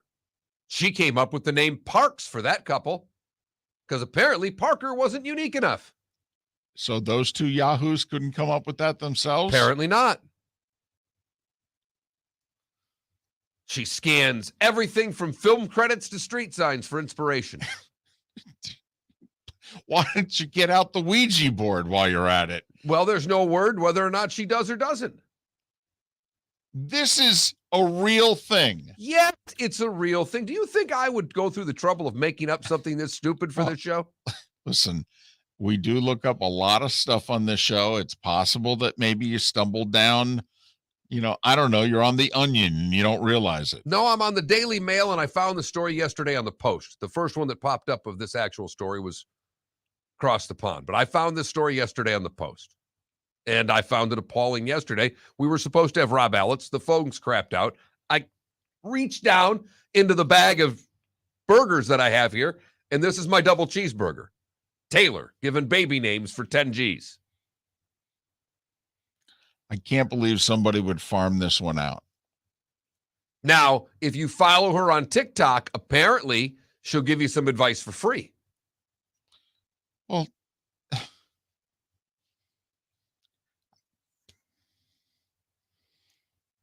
I mean, listen, my granddaughter's named Oakland. I was going to say we could have hired her. Really? And then we'd have come up with Schenectady, No, right? Right. Thono Tosasa. Okay. I mean, honestly, Hatchie. I mean, I could have driven around the state of Florida and looked at street signs for free, except for the price of gas these days. Honestly, just keep me on speakerphone. I'm driving around the state. Where are you? I-10 in the Panhandle. Apopka. What do you see? How does that sound What for do you see? Navarre. No? Okay. Coming up on another sign here. You just want me to write them down? Okay, thanks. How about PDQ or Popeye? Oh, wait a minute. Right. I'm just at an exit right now. Exactly. Five Guys. No? Too confusing?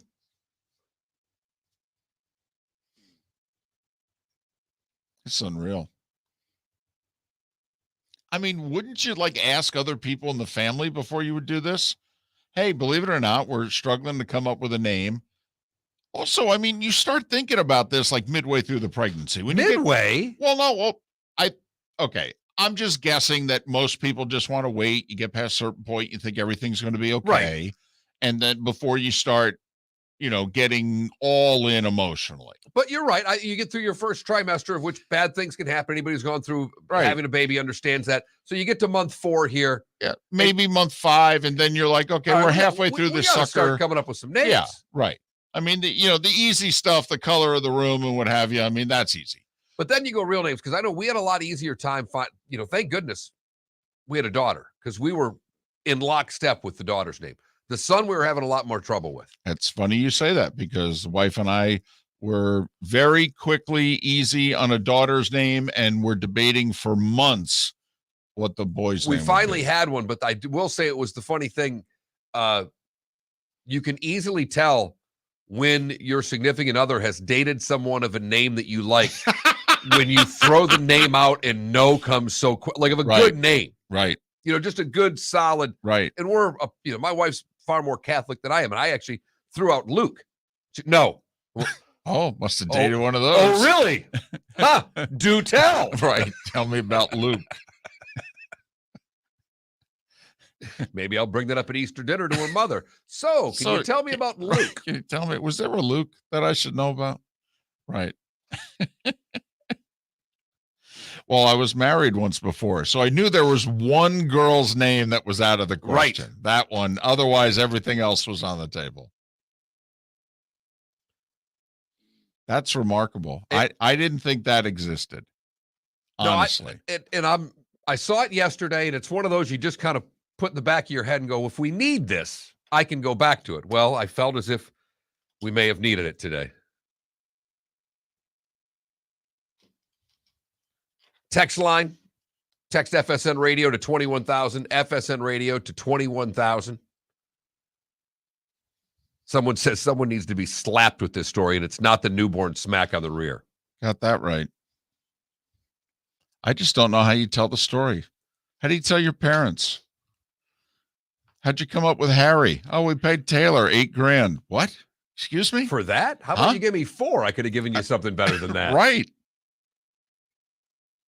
I actually would have done it for free. Well, and that's the thing. The more crazy it is, the more people like it these days. There are some messed up names out there. We're going through a whole generation of some peculiar names for children. Well, there's no doubt we have gotten away from the standards. Gotten away from the boys' biblical names. We've gotten away from the standard 70s and 80s, the Heathers, the Jennifers, and all that. Well, you can't name your kid Karen anymore. Well, that's I mean, true. that name's just flat out. Right. That's off the table. And that was such a pot. I mean, it was either Karen or Jennifer for the better part of 20 years, wasn't it? Well, it was Heather or Jennifer. You know, I seem to go to the high school with a lot of Heathers and Jennies or Jennifers. So, yes. Miller and Moulton. Thanks for being with us. Make sure you vote in our poll question at that Mark Miller, at the David Moulton, at FL Sports Network, and at FloridaSportsNetwork.com. Did your parents say that you were going to be named something and then they decided something else, or were your names always your names? I was either going to be, my middle name's Aaron. I was either going to be Mark Aaron or Jeffrey James. Jeffrey James. I could have been JJ. JJ. I was going to be a Michael, and then my mother decided she didn't want to do the alliteration. She didn't want to saddle me with that, was her words. So she changed me, to another very Catholic, out of the Bible name, David. And with that MAM, that's a MAM acronym, which really is fun because you don't realize this, but late 70s, early 80s, the monogram thing was big. Yes. Both for men and women. And nothing like putting ma'am on there to just get more kids in the neighborhood to make fun of you. I don't have a middle name, which I don't know how uncommon that is, but I asked my mom. I go, and she just simply said I couldn't think of one. My wife doesn't have a middle name, and she's got a longer first name. It's shortened what we call her, but her mother just looked at her and said this one was enough.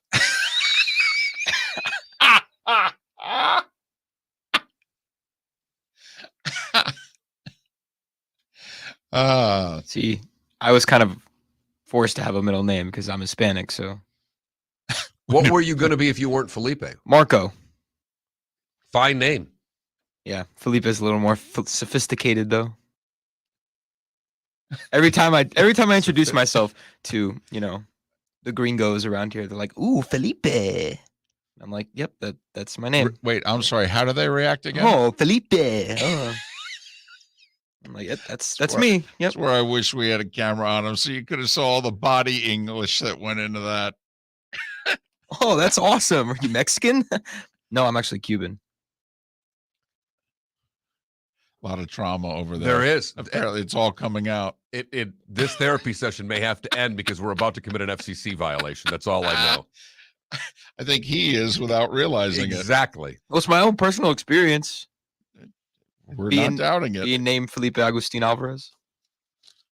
We're not doubting it. So you're FAA?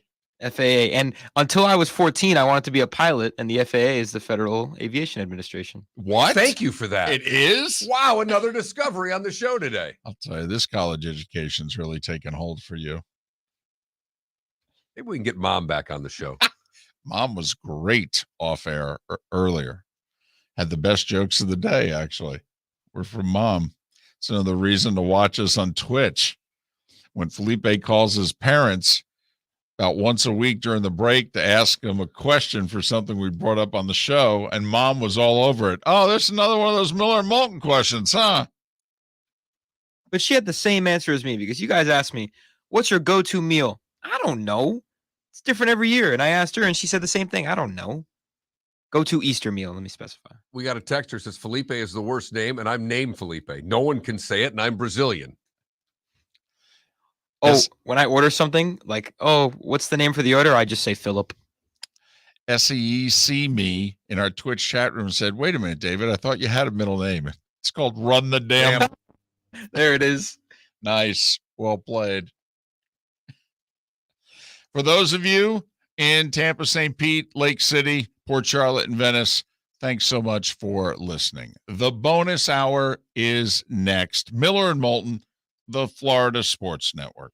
Hey, it's Mark Miller for the Training Grove by Orange Whip Golf, where golfers go to get better. Improve your golf game from home with Orange Whip Golf and Fitness online swing training program, The Training Grove. With a growing swing training video library and a daily program prescribed by golf fitness professionals, The Grove provides a clear path to unlock your most powerful swing, giving you control of your game like never before. Join thousands like me who have finally found a way to achieve results in half the time of traditional game improvement methods with The Grove's revolutionary blend of golf fitness, instruction, and award-winning Orange Whip products. Go to orangewhipgolf.com to get started for a free 14-day risk-free trial and use code Miller10 to get $20 off your first month. That's orangewhipgolf.com to get started for a free 14-day risk-free trial. Remember to use code Miller10. That will get you $20 off your first month.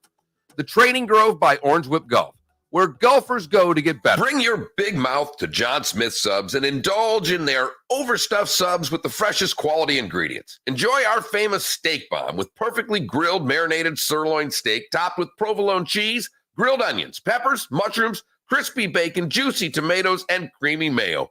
Boom! Made-to-order crispy fries can be paired with the Gator, the Cuban, the chicken bomb, or the Italian. Love local. Eat delicious with John Smith Subs.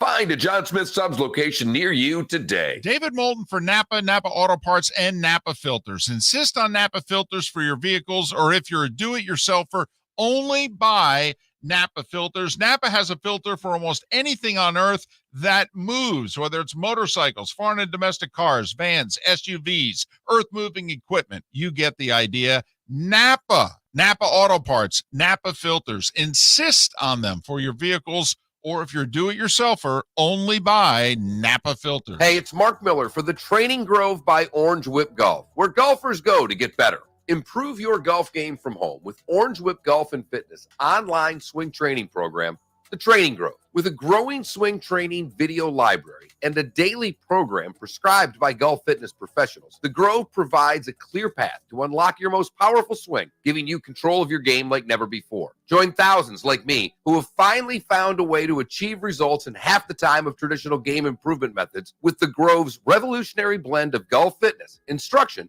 and award-winning Orange Whip products. Go to orangewhipgolf.com to get started for a free 14-day risk-free trial and use code Miller10 to get $20 off your first month. That's orangewhipgolf.com to get started for a free 14-day risk-free trial. Remember to use code Miller10. That will get you $20 off your first month. The Training Grove by Orange Whip Golf, where golfers go to get better. You are listening to Miller and Moulton on the Florida Sports Network.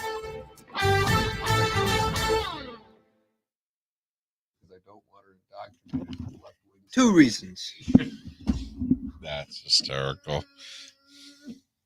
There's two reasons. Ah, that's funny. There's two reasons why I wasn't a pilot.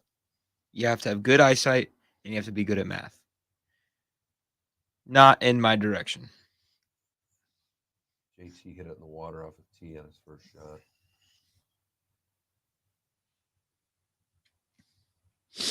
Where's the tour this week? Hilton Head, Where the hell is that? South Carolina. Yeah. RBC Heritage tournament, I believe. Mm-hmm.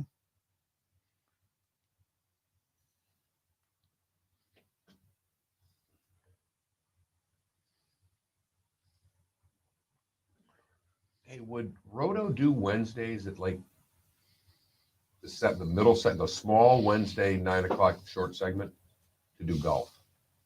Yes, I think you would. Because then we could start transitioning him, whatever we're going to do for football. But Ooh, reported by ESPN. Nets guard Ben Simmons targeting as early as April 25th for his debut. I'll run that back. Did you hear what I said, though? No.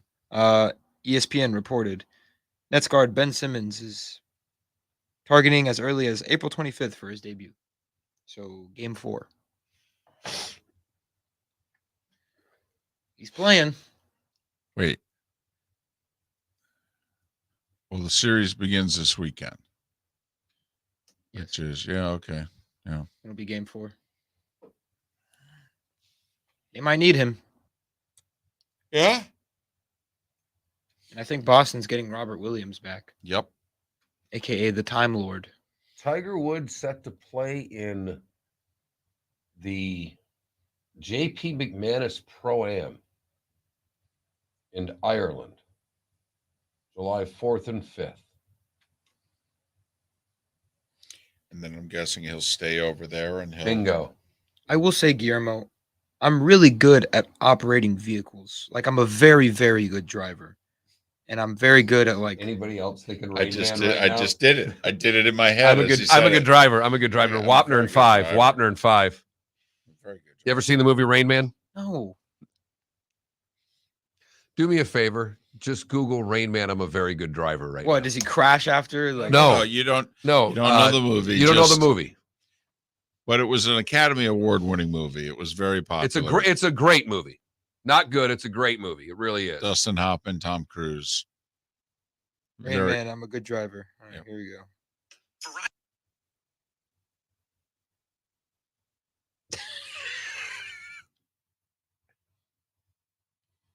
It's an ad. Hold on.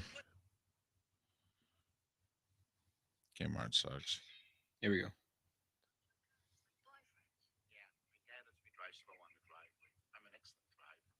you sure that you drive this car? There's only 28 miles on the odometer. In fact, I drove it a week ago last Saturday. It should be more than 28 miles.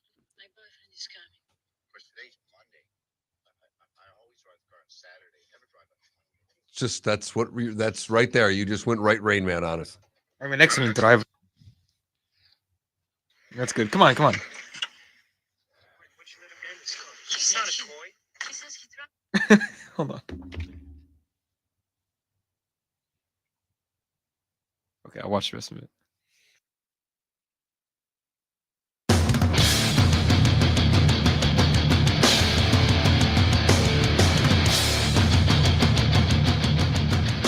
You are listening to Miller and Moulton, exclusively on the Florida Sports Network.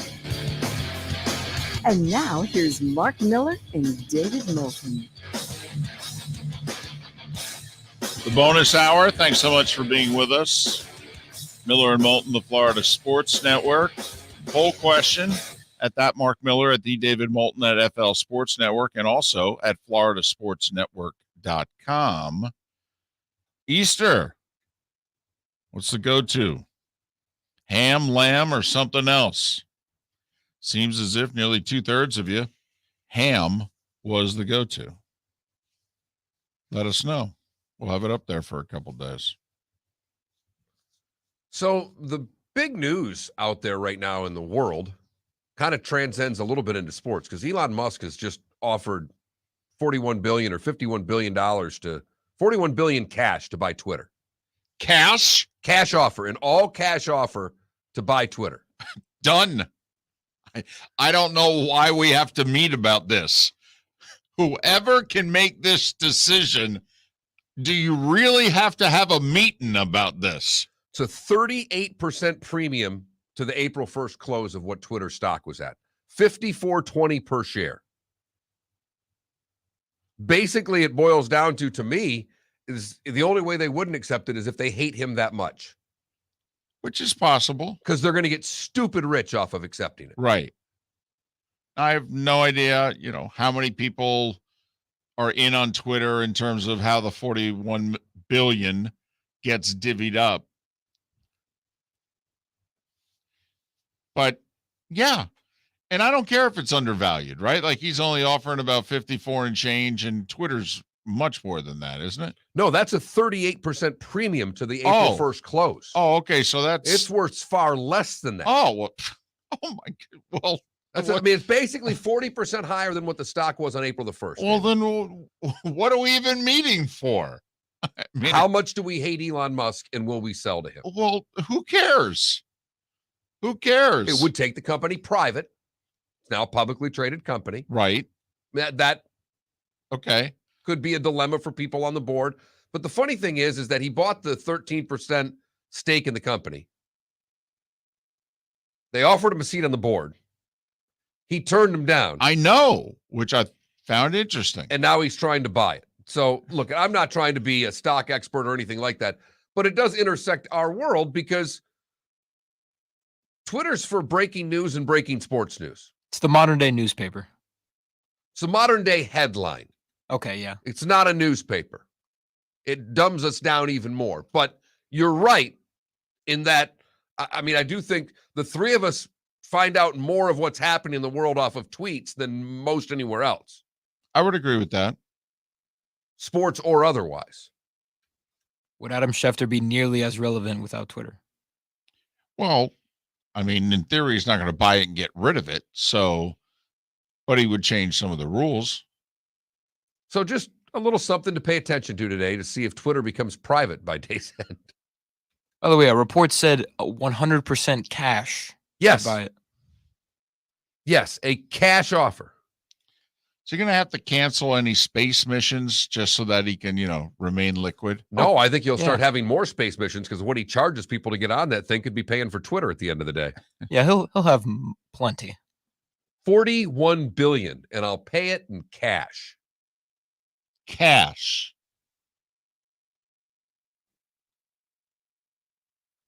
That's the crazy part about this.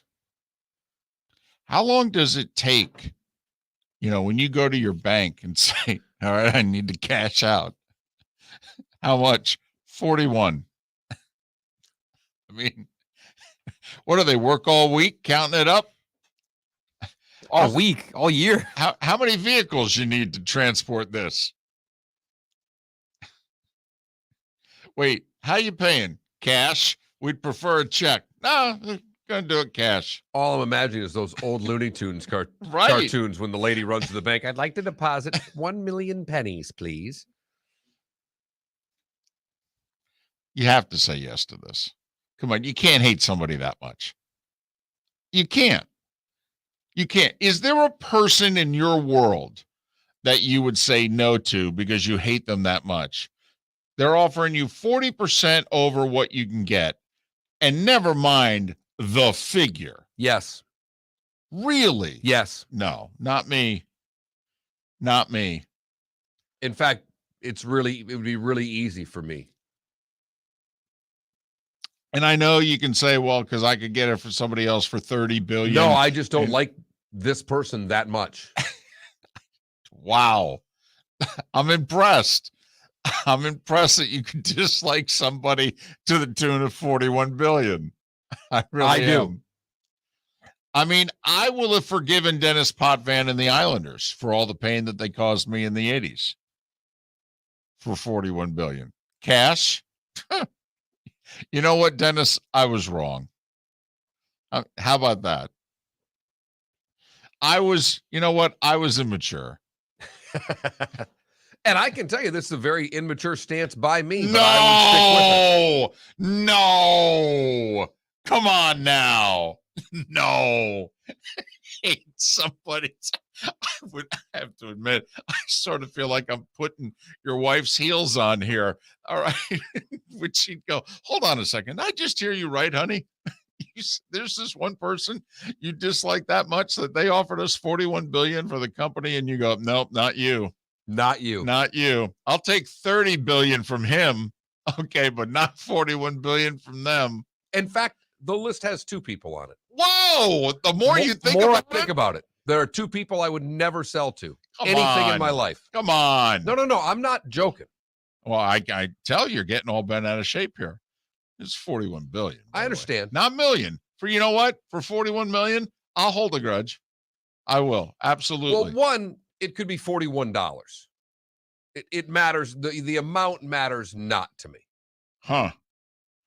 I think once you get to a certain point, it starts to count. I got you. Wow. You think you can hold a grudge? And I can, but apparently not as good as you. And there are a lot of people that are dead to me. But I got to admit, 41 billion, you can come back to life.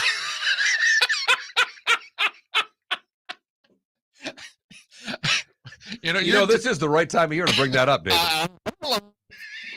It's the right week. I'll tell you that. You're dead to me. 41 billion cash. You know, maybe I was a little rash. I have a tendency to fly off the handle. Charlie, you know what? I've thought about it. Took about 3 seconds. Sold. Done. Put it this way, it'd have to be more than a 38% premium on it.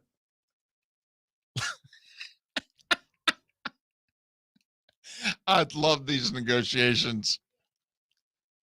Elon Musk calls up his best business advisor. Well, you know, you thought they wouldn't sell it to me. They will sell it to me, but apparently it's not enough. Wait, hold on a second. 41 billion cash is not enough? Apparently not. I think they're asking for 50. I think this is like a quarterback negotiation. Just to make him go back and pay one more time, I think it would be worth it, David. What is that, pound of flesh, you say? Yes, I'd want that pound of flesh. I think they figure if I'll go to 41, I'll go to 50. So I don't know what this will mean for Twitter. I have no idea if it's a good thing, a bad thing, or indifferent, but I do think it's something we will be hearing about throughout the day today.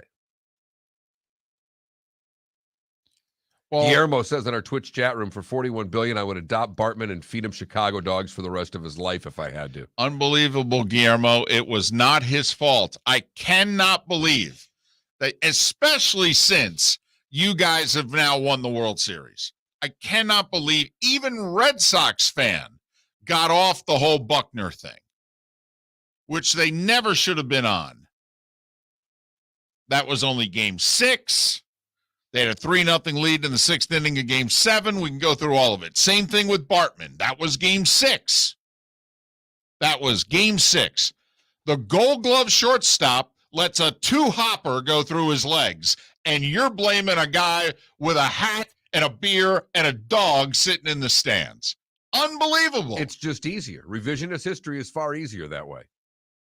Poor guy. He's never done an interview. Would you? So you'd root for the Islanders for 41. What about 41 million? Could I get you to switch all team allegiance? How many million would it take you to switch all team allegiance? To become a Phillies fan?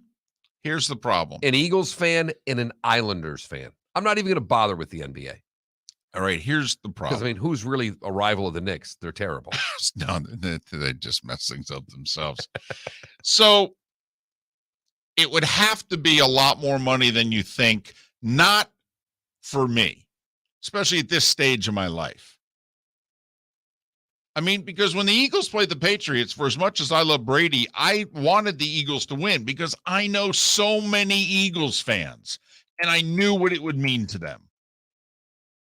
And you know, Mark, my feeling, everyone deserves a parade.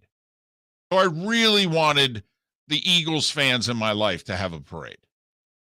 And so I was happy for them when they won, even though they're arguably my favorite football team's biggest rival. But Mark, you have to take into account that I have to be able to afford the divorce.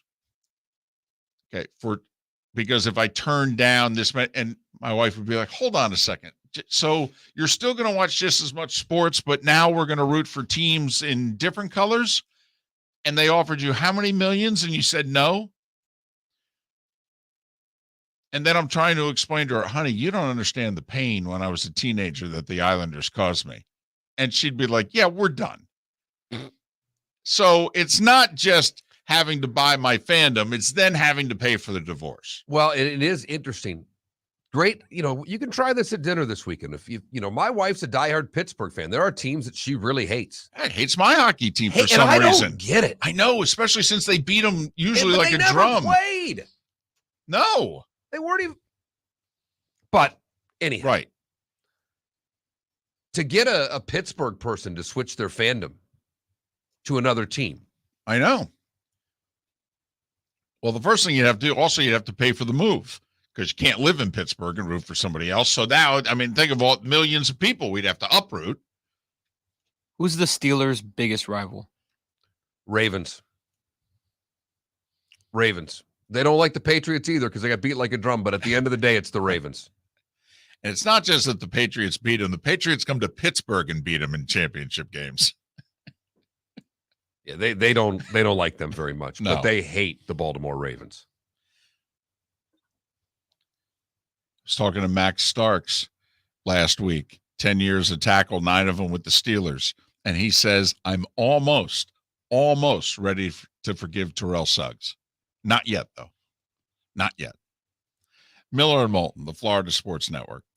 Hey, it's Mark Miller for the Training Grove by Orange WIP Golf, where golfers go to get better. Improve your golf game from home with Orange WIP Golf and Fitness online swing training program, The Training Grove. With a growing swing training video library and a daily program prescribed by golf fitness professionals, The Grove provides a clear path to unlock your most powerful swing, giving you control of your game like never before. Join thousands like me who have finally found a way to achieve results in half the time of traditional game improvement methods with The Grove's revolutionary blend of golf fitness, instruction, and award-winning Orange WIP products. Go to orangewhipgolf.com to get started for a free 14-day risk-free trial and use code Miller10 to get $20 off your first month. That's orangewhipgolf.com to get started for a free 14-day risk-free trial. Remember to use code Miller10. That will get you $20 off your first month. The Training Grove by Orange WIP Golf, where golfers go to get better. David Moulton for Napa, Napa Auto Parts, and Napa Filters. Insist on Napa filters for your vehicles, or if you're a do-it-yourselfer, only buy Napa filters. Napa has a filter for almost anything on earth that moves, whether it's motorcycles, foreign and domestic cars, vans, SUVs, earth-moving equipment. You get the idea. Napa Auto Parts, Napa filters. Insist on them for your vehicles, or if you're do-it-yourselfer, only buy Napa filters. Bring your big mouth to John Smith Subs and indulge in their overstuffed subs with the freshest quality ingredients. Enjoy our famous steak bomb with perfectly grilled marinated sirloin steak topped with provolone cheese, grilled onions, peppers, mushrooms, crispy bacon, juicy tomatoes, and creamy mayo. Boom! Made-to-order crispy fries can be paired with the Gator, the Cuban, the chicken bomb, or the Italian. Love local. Eat delicious with John Smith Subs. Find a John Smith Subs location near you today. You are listening to Miller and Moulton on the Florida Sports Network.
other with more votes than Lamb.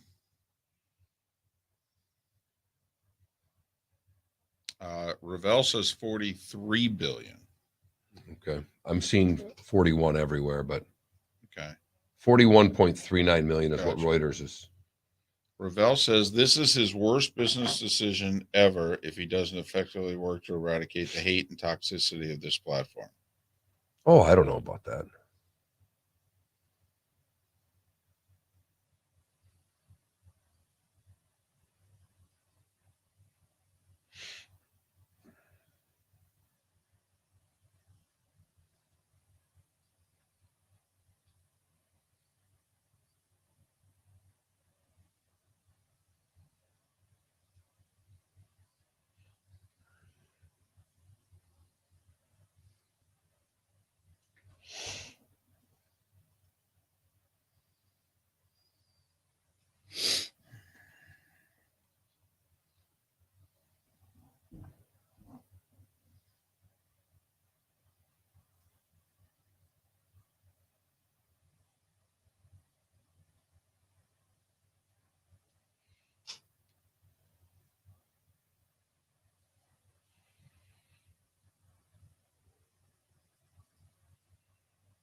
One of these snowbirds.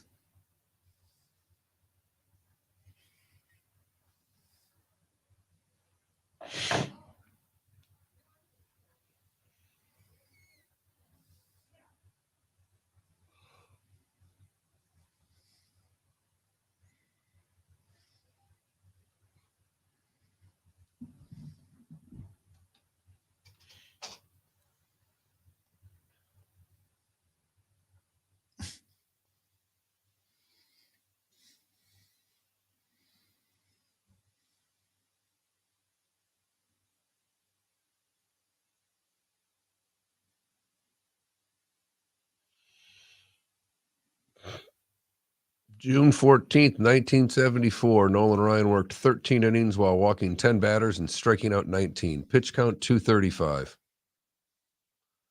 Sadly, due to this unforgivable act of managerial irresponsibility, Ryan was only able to strike out 4,369 more batters after that start.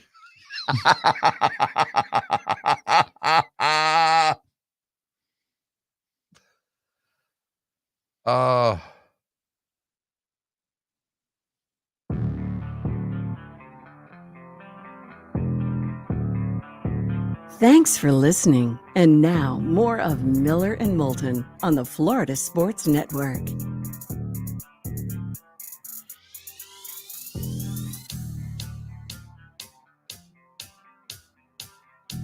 "21 minutes past the hour. Good, bad, and ugly. What's on tap? Today was the day when. All coming up. Thanks so much for listening.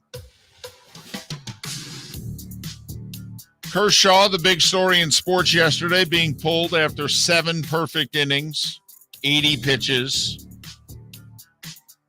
Only 23 perfect games in baseball's history. There was a 24th, but, well, was it Jim Joyce? Yeah. Jeff Joyce? Jim Thought it was Joyce? Jim Joyce. I thought it was Jim. First base umpire ruled that Armando, right? Galarraga did not step on the bag and get the final out of what would have been a perfect game for a guy who didn't pitch all that much longer in the majors. Nope. By the following year was a journeyman who got demoted, and we really didn't see much after that. And that would have been his shining moment. But 23 perfect games, Kershaw 6 outs away from one. He had never thrown 7 perfect innings before, 80 pitches. But he hadn't pitched more than 6 innings in a simulated spring game. 80 pitches was more than he threw in any simulated experience in Arizona. And so because of it, he was okay with being pulled. Most sports fans were not. No, Super 70 Sports, a Twitter account that you and I both adore. Clayton Kershaw just went 7 perfect innings with 13 strikeouts on 80 pitches and got pulled. I don't even know why we're doing this anymore. If baseball is so worried about remaining relevant, then stop taking out all of the fun of it. I edited that. There were a few No. expletives in there. Right. But they also tweeted out on January 2nd of this year that someone retweeted a little while ago. On June 14th, 1974, Nolan Ryan worked 13 innings while walking 10 batters and striking out 19. Pitch count, 235. 235. They finish with, sadly, due to this unforgivable act of managerial irresponsibility, Ryan was only able to strike out 4,369 more batters after that start. He also came back and pitched on 3 days rest and made his next start. I don't know what's more remarkable. Kershaw getting pulled 7 innings into a perfect game at 80 pitches, or the Giants and Padres played a game in 2 hours and 11 minutes yesterday. Especially after the game the day before had a little hostility to it. You could have seen where yesterday's game could have been a little more laborious. 2-11. It can be done. Granted, it was a well-pitched game, not a ton of hits and all that, but you know, there was even bases loaded in the bottom of the ninth. I mean, it wasn't all 3 up and 3 down. I'm watching the Rays A's yesterday, and excuse me, but I forget the pitcher's name that came in the ninth for the Rays. He never left the rubber. And yet the batter kept leaving and kept leaving. And he was fine. He wasn't complaining. You know, he just kind of stood there, waited for the batter to get in the box. And it was a 6-pitch at bat that took a couple 3 minutes. It could have taken 30 seconds if our rules were in place, that the pitcher determines the pace of the at bat. Yep. Be a really simple rule change. I mean, right now they put the onus on the home plate umpire. They should take it off of the home plate umpire, the crew chief, what have you. It's real simple. The pitcher determines the pace of play. It's like the server in tennis. You don't get to take the full 25, 30 seconds if the server is ready to go. There's like an unwritten rule. You could take about 3 extra seconds, but when your opponent is ready to go, you got to be ready to go. And I know it doesn't happen that often. The other little simple thing I would take away, the batter can't, once he's in the box, once the batter's put 2 feet in the box and is dug in, he can't call time. I hate seeing the pitcher almost ready to deliver a pitch and then the batter's stepping out of the box. I don't think it should be able to be done. Well, you can ask for time. I don't know why it's granted. Oh, fair enough. Fair enough. Great point. And once again, now this falls on the umpire. The pitcher should get, if you want to make it a 51-49% relationship, that's fine. But the 51's got to be out on the mound. And then you put the pitch clock in to speed the guy up on the mound. And this happened to be the Tiger Sox game from the day before. And I mean, the pitchers ended up not throwing it. Now, I give the umpire credit. It was a Sox guy who wanted the timeout. The very next pitch was a close strike, and I don't think it was. And he rang him up. Right. And you should be expected to be rung up for doing that. Right. That was almost the umpire saying, don't call timeout next time. Yeah. Although I shouldn't have granted it to you, but you know what? Sit your down. Get in the box. Let's go. But I've been watching a little bit of baseball this week and almost grabbing the phone and the stopwatch and going, yeah, wow. Absolutely. There was a situation in the bottom of the first inning of Mets-Nats yesterday in which Castellanos kept getting out of the box on Scherzer, and Scherzer was getting hot. And then he starts arguing with the home plate umpire, and I mean yelling at him. If it was not a veteran player of stature, he would have been tossed, even in the first inning. I mean, because he's completely showing up the home plate umpire. Because he's saying, hey, stop this. Can't grant him time. Stepping out all the time, affecting my rhythm. This is ridiculous. But David and I have been on this for years that they can improve the pace without a pitch clock and a shift. I don't think those things hurt. But they can improve the pace of play very simply. Let the pitcher be in charge. Quit granting timeouts. These things are simple fixes, but there's just been a lot of control lost at the plate. I would do all of it. 2-11, though. 2-11. It helps that it's the final game of a series. Little getaway action for both, even though San Diego doesn't have to travel very far from San Francisco. But still, 2-11. It can be done. Let's move this sucker along. The other thing going on early in the season, which a lot of people are like, hey, I kind of like this day baseball thing, in which a lot of people have said if you were Major League Baseball, could you have one day game a day? Even one. Going forward, the rest of the year, could you make it so that one game is in the afternoon? You know, the Cubs did it for a long time with a lot of success, David. Well, not necessarily on the field, though. But no, but at the gate. Yeah, they did fine. You know, there were times there in which the Cubs regularly, I mean, you see old highlights. In the 80s, there was you could 15 get tickets any day. Yeah, I mean, before Sandberg and them, I mean, yeah, throughout the 70s, there were 15,000 people in the stands. But, you know, once they got a little something going there in the early 80s and the whole Superstation thing, and then, yeah, they've had a nice 40-year run of attendance here. But I don't think that's the worst idea in the world. Hey, you know me. I'm all for more live sporting events during the afternoons, but it doesn't bode well for television. And you have to remember, baseball is a sport that is bankrolled by regional cable television. That is what's paying for the sport right now. Period. End of sentence.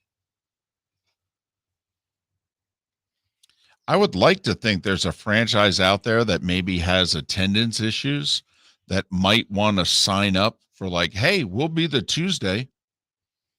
We'll be the Wednesday matinee day if you want. Like if you were the Marlins and baseball goes, hey, we want one afternoon game a day. Wouldn't you say, well, you know what? Pick the day. We'll let you pick the day. We'll go find a sponsor. We'll get the promotion around it. Tuesday afternoon, Wednesday afternoon. What day you want us to be? We'll be your designated day game because it won't be. It's only 2 days a month because you're on the road the other 2 weeks. But we'll be your day game twice a month. We get a decent amount of them, but this time of year we get a lot of them. There's no doubt. But Thursday always seems like there's a bunch of day games. Getaway day. There's always day games. So when you play the under.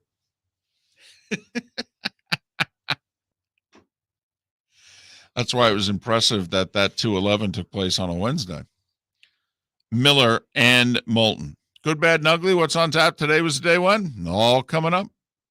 David Moulton for Napa, Napa Auto Parts, and Napa Filters. Insist on Napa Filters for your vehicles, or if you're a do-it-yourselfer, only buy Napa Filters. Napa has a filter for almost anything on earth that moves, whether it's motorcycles, foreign and domestic cars, vans, SUVs, earth-moving equipment. You get the idea. Napa Auto Parts, Napa Filters. Insist on them for your vehicles, or if you're a do-it-yourselfer, only buy Napa Filters. Bring your big mouth to John Smith Subs and indulge in their overstuffed subs with the freshest quality ingredients. Enjoy our famous steak bomb with perfectly grilled marinated sirloin steak topped with provolone cheese, grilled onions, peppers, mushrooms, crispy bacon, juicy tomatoes, and creamy mayo.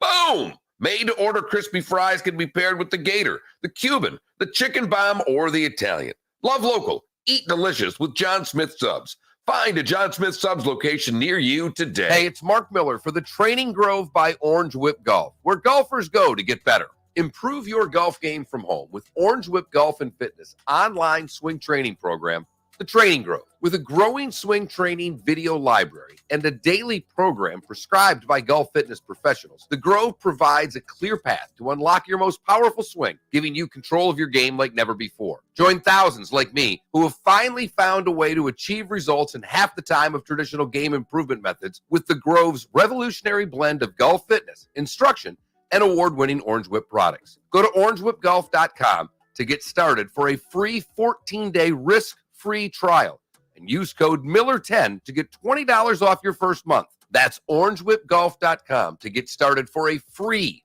14-day risk-free trial. Remember to use code Miller10. That will get you $20 off your first month. The Training Grove by Orange Whip Golf, where golfers go to get better. You were listening to Miller and Moulton on the Florida Sports Network. And even if you take this year out, it was 85 and 60 because he missed the whole year.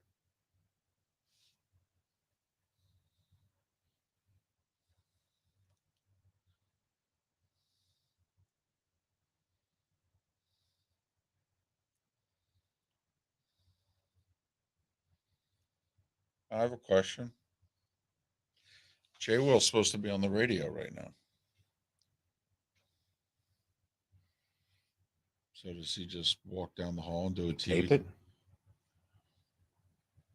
Well, when did they tape it? 5:30 in the morning?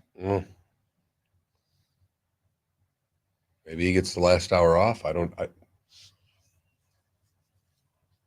wondering, did they do a football segment or two and he can just walk down the hall and do this? Who's the show?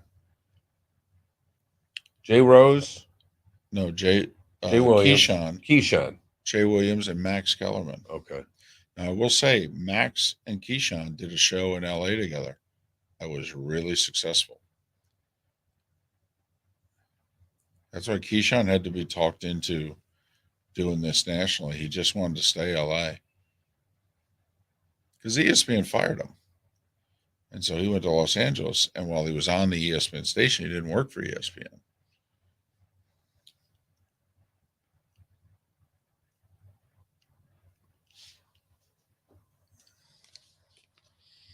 What is complex? I've never heard of complex. I've heard of having a complex.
How much to leave as a fan?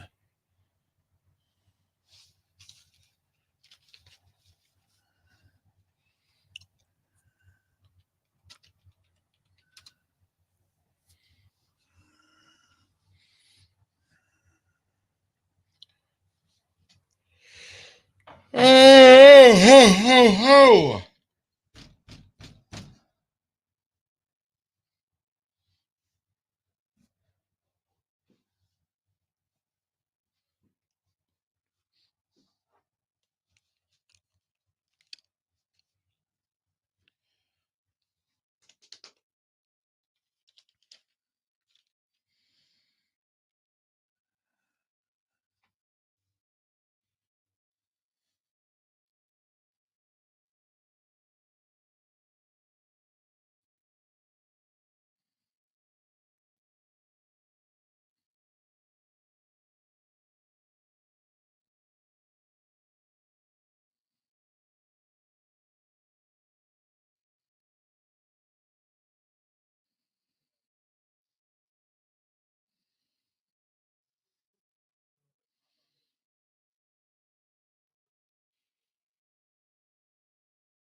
Here we go.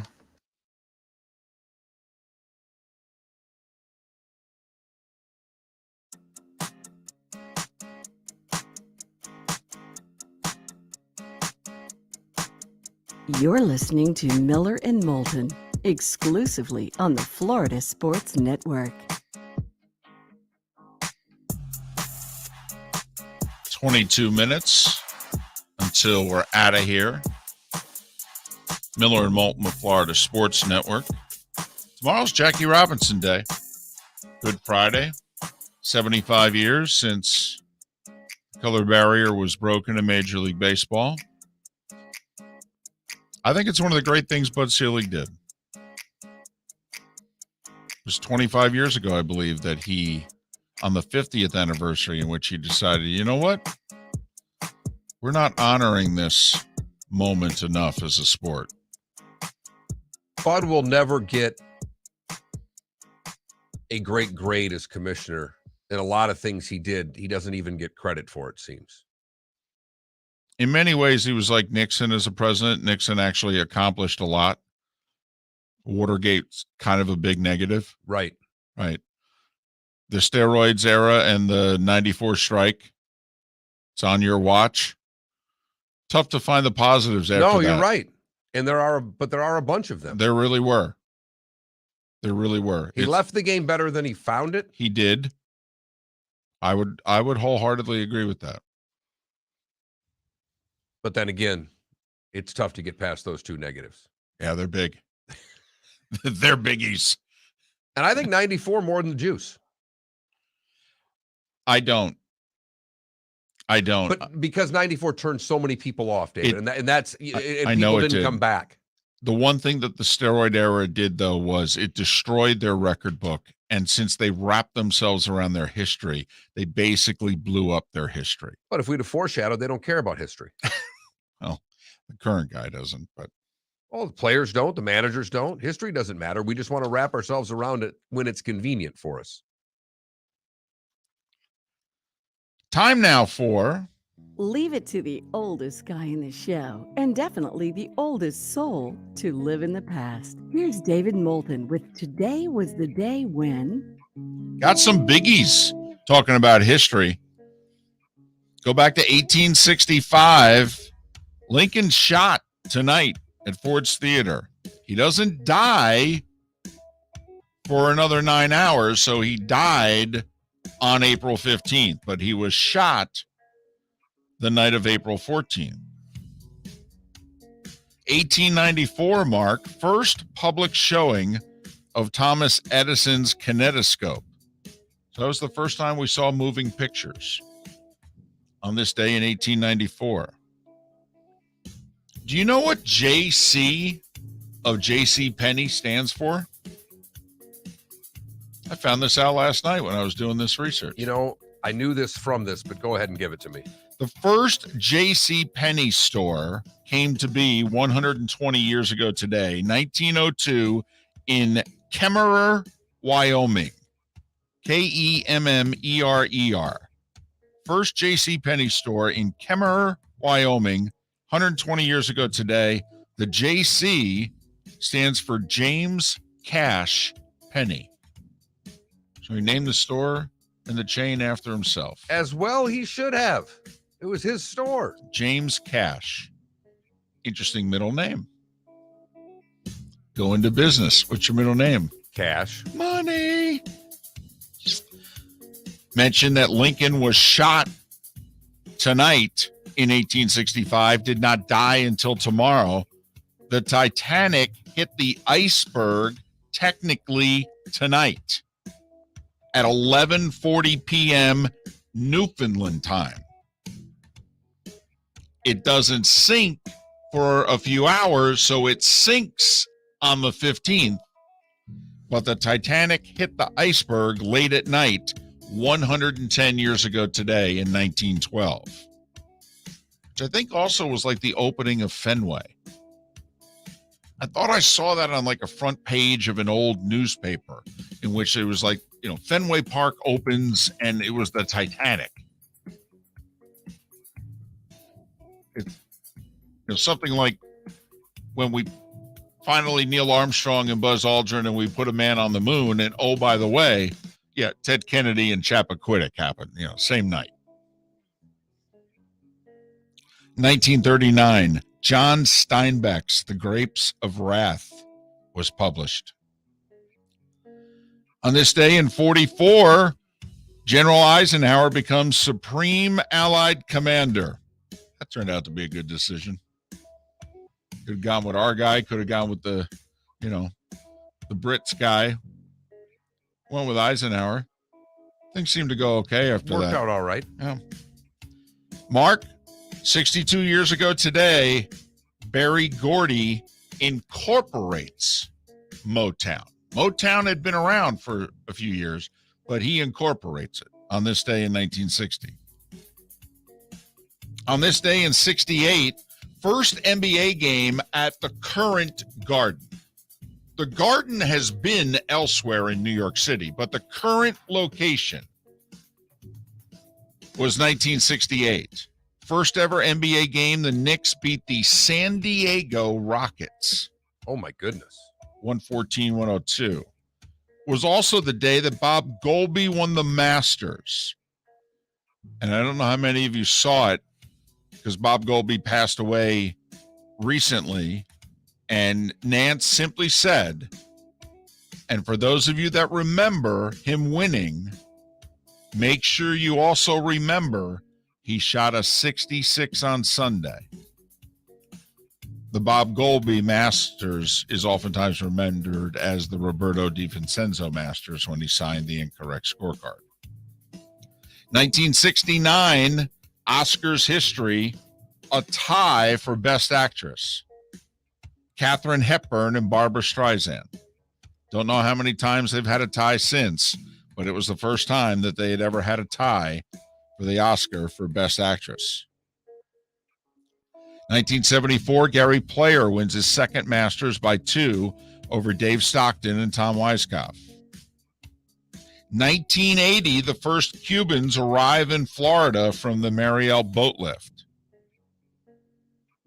1985, Longer wins the first of his 2 Masters. He beat Seve, Curtis Strange, and Raymond Floyd by 2. Longer became the first German champion in Masters history. Woosnam won his only major, won the Masters by 1 today over Olazabal. It was 26 years ago today, Mark. Norman blew the 6-shot lead.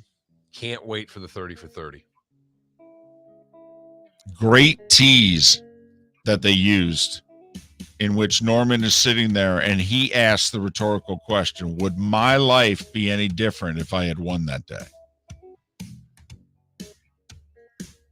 Yes. You think so? I think his legacy would be different, but that's would his life be different? Would his life be any different? Definitely his legacy would have. But it's a great question, and he asks it. I'm with you. Can't wait to see it. By the way, that was Faldo's 3rd Masters. Metallica sued Napster 22 years ago today. Ended free music for all of us. They were right, but man, was I pilfering some music off of Napster. Tiger goes back-to-back 20 years ago today, wins the 2002 Masters. He was just the 3rd player. I think he's still just the 3rd player to go back-to-back at the Masters. Jack, Nick Faldo, and Tiger. Rock and Roll Hall of Fame today, Mark, in 2012, included the Beastie Boys, Guns N' Roses, Red Hot Chili Peppers, Don Kirshner. Love that show. And Donovan. Adam Scott won his Masters and became the first Australian to win the Masters 9 years ago today in 2013. Second playoff hole, he beat Angel Cabrera, who was going for his second green jacket. Beyonce headlines Coachella on this day 4 years ago, and it is the most watched performance in the history of YouTube. Oh, wow. And the Rock and Roll Hall of Fame 4 years ago on this day included Bon Jovi, The Cars, Dire Straits, Moody Blues, and Nina Simone. The bass player for the Moody Blues. He's a Naples guy. Oh, Now, cool. Lodge is his last name. First name escapes me. His son actually worked with us in this building for a while. 3 years ago today, Tiger won his 5th Masters. Beat Schauffele, DJ, and Koepka by 1. And a year ago at this time, Carlos Rodon threw a no-hitter for the White Sox against the then Indians. And President Biden announced that we're going to leave Afghanistan by September 11th. Rod Steiger is the only somewhat famous, noteworthy person who is no longer with us, whose birthday was today, April 14th. Pete Rose is 81 today. I know he brought it all onto himself. I do think it's a shame he will never. First off, I don't know if he'll ever get in the Hall of Fame, but it certainly seems very unlikely that it'll happen during his lifetime. Frank Serpico's 86. Loretta Lynn's 90. How about that? Julie Christie's 82. David Justice and Greg Maddux are both 56. Mike Mayock is 64. Brad Garrett, Everybody Loves Raymond fame, the brother, 62. Anthony Michael Hall, 54. Sarah Michelle Gellar, 45. Joe Hayden is 33. Chase Young is 23.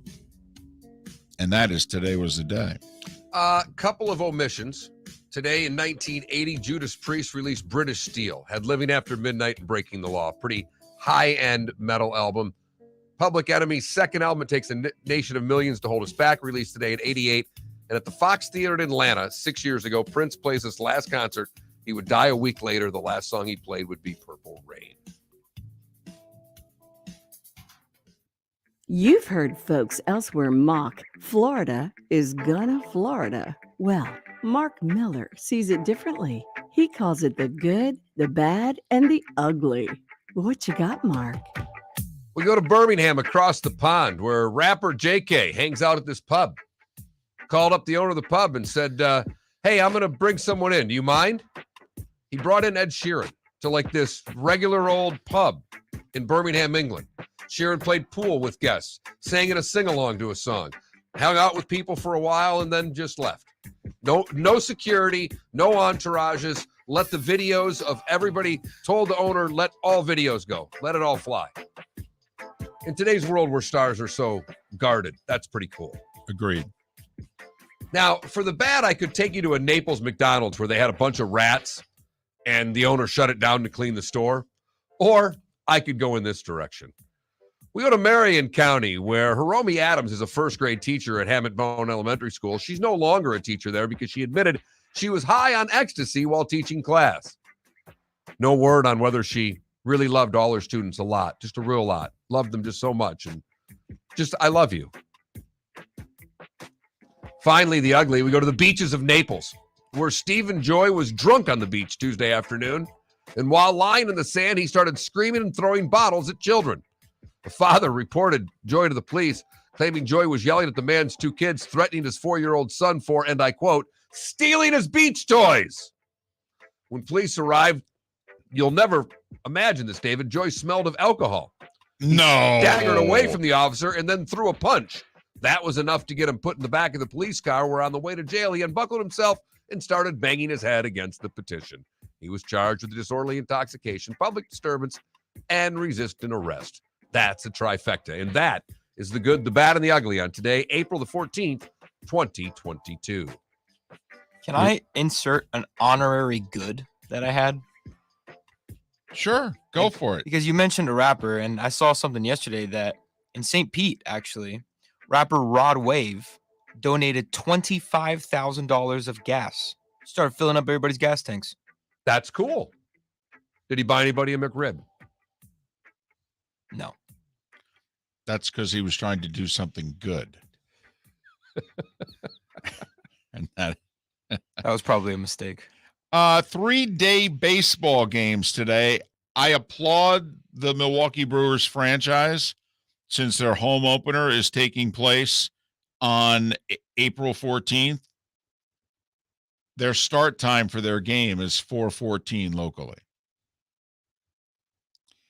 The Rays are in action at 1 o'clock today against Oakland. You know what we got this weekend, David? Because we're going to be off tomorrow. We'll come back and they will have played USFL football. Yes, they will have, Mark. Leading you to the question, will the league still be in operation by the time we get back next week? I say yes. I agree with you. I don't think Fox can go through 150 million in the next 4 or 5 days. No, they need the programming. They'll get through season 1 guaranteed because the programming's already accounted for, David. You know, Norman's rhetorical question, would his life be any different if he had won the Masters? A buddy of mine sent me a text and said, well, he would be invited to dinner once a year, and boy, would that have been interesting dinner conversation this year. No doubt. And that's the only thing about this that, would he have done all these things? Would he have been the outlier had he been in certain clubs, if you know what I mean? I think he would have. I really do. Because he proposed what is now the World Golf Classic 30 years ago. And he wanted to start a similar golf league for the top 30, 40, 50 players in the world 30 years ago. I think this has been in him for a long time. Miller and Moulton. Have a great Good Friday and a great Easter weekend, everyone. We'll run best of the next couple days. Be safe, be well. We'll be back next week. Miller and Moulton, the Florida Sports Network. David Moulton for Napa, Napa Auto Parts, and Napa Filters. Insist on Napa filters for your vehicles, or if you're a do-it-yourselfer, only buy Napa filters. Napa has a filter for almost anything on earth that moves, whether it's motorcycles, foreign and domestic cars, vans, SUVs, earth-moving equipment. You get the idea. Napa Auto Parts, Napa filters. Insist on them for your vehicles, or if you're do-it-yourselfer, only buy Napa filters. Bring your big mouth to John Smith Subs and indulge in their overstuffed subs with the freshest quality ingredients. Enjoy our famous steak bomb with perfectly grilled marinated sirloin steak topped with provolone cheese, grilled onions, peppers, mushrooms, crispy bacon, juicy tomatoes, and creamy mayo. Boom! Made-to-order crispy fries can be paired with the Gator, the Cuban, the chicken bomb, or the Italian. Love local. Eat delicious with John Smith Subs. Find a John Smith Subs location near you today. Hey, it's Mark Miller for the Training Grove by Orange WIP Golf, where golfers go to get better. Improve your golf game from home with Orange WIP Golf and Fitness online swing training program, The Training Grove. With a growing swing training video library and a daily program prescribed by golf fitness professionals, The Grove provides a clear path to unlock your most powerful swing, giving you control of your game like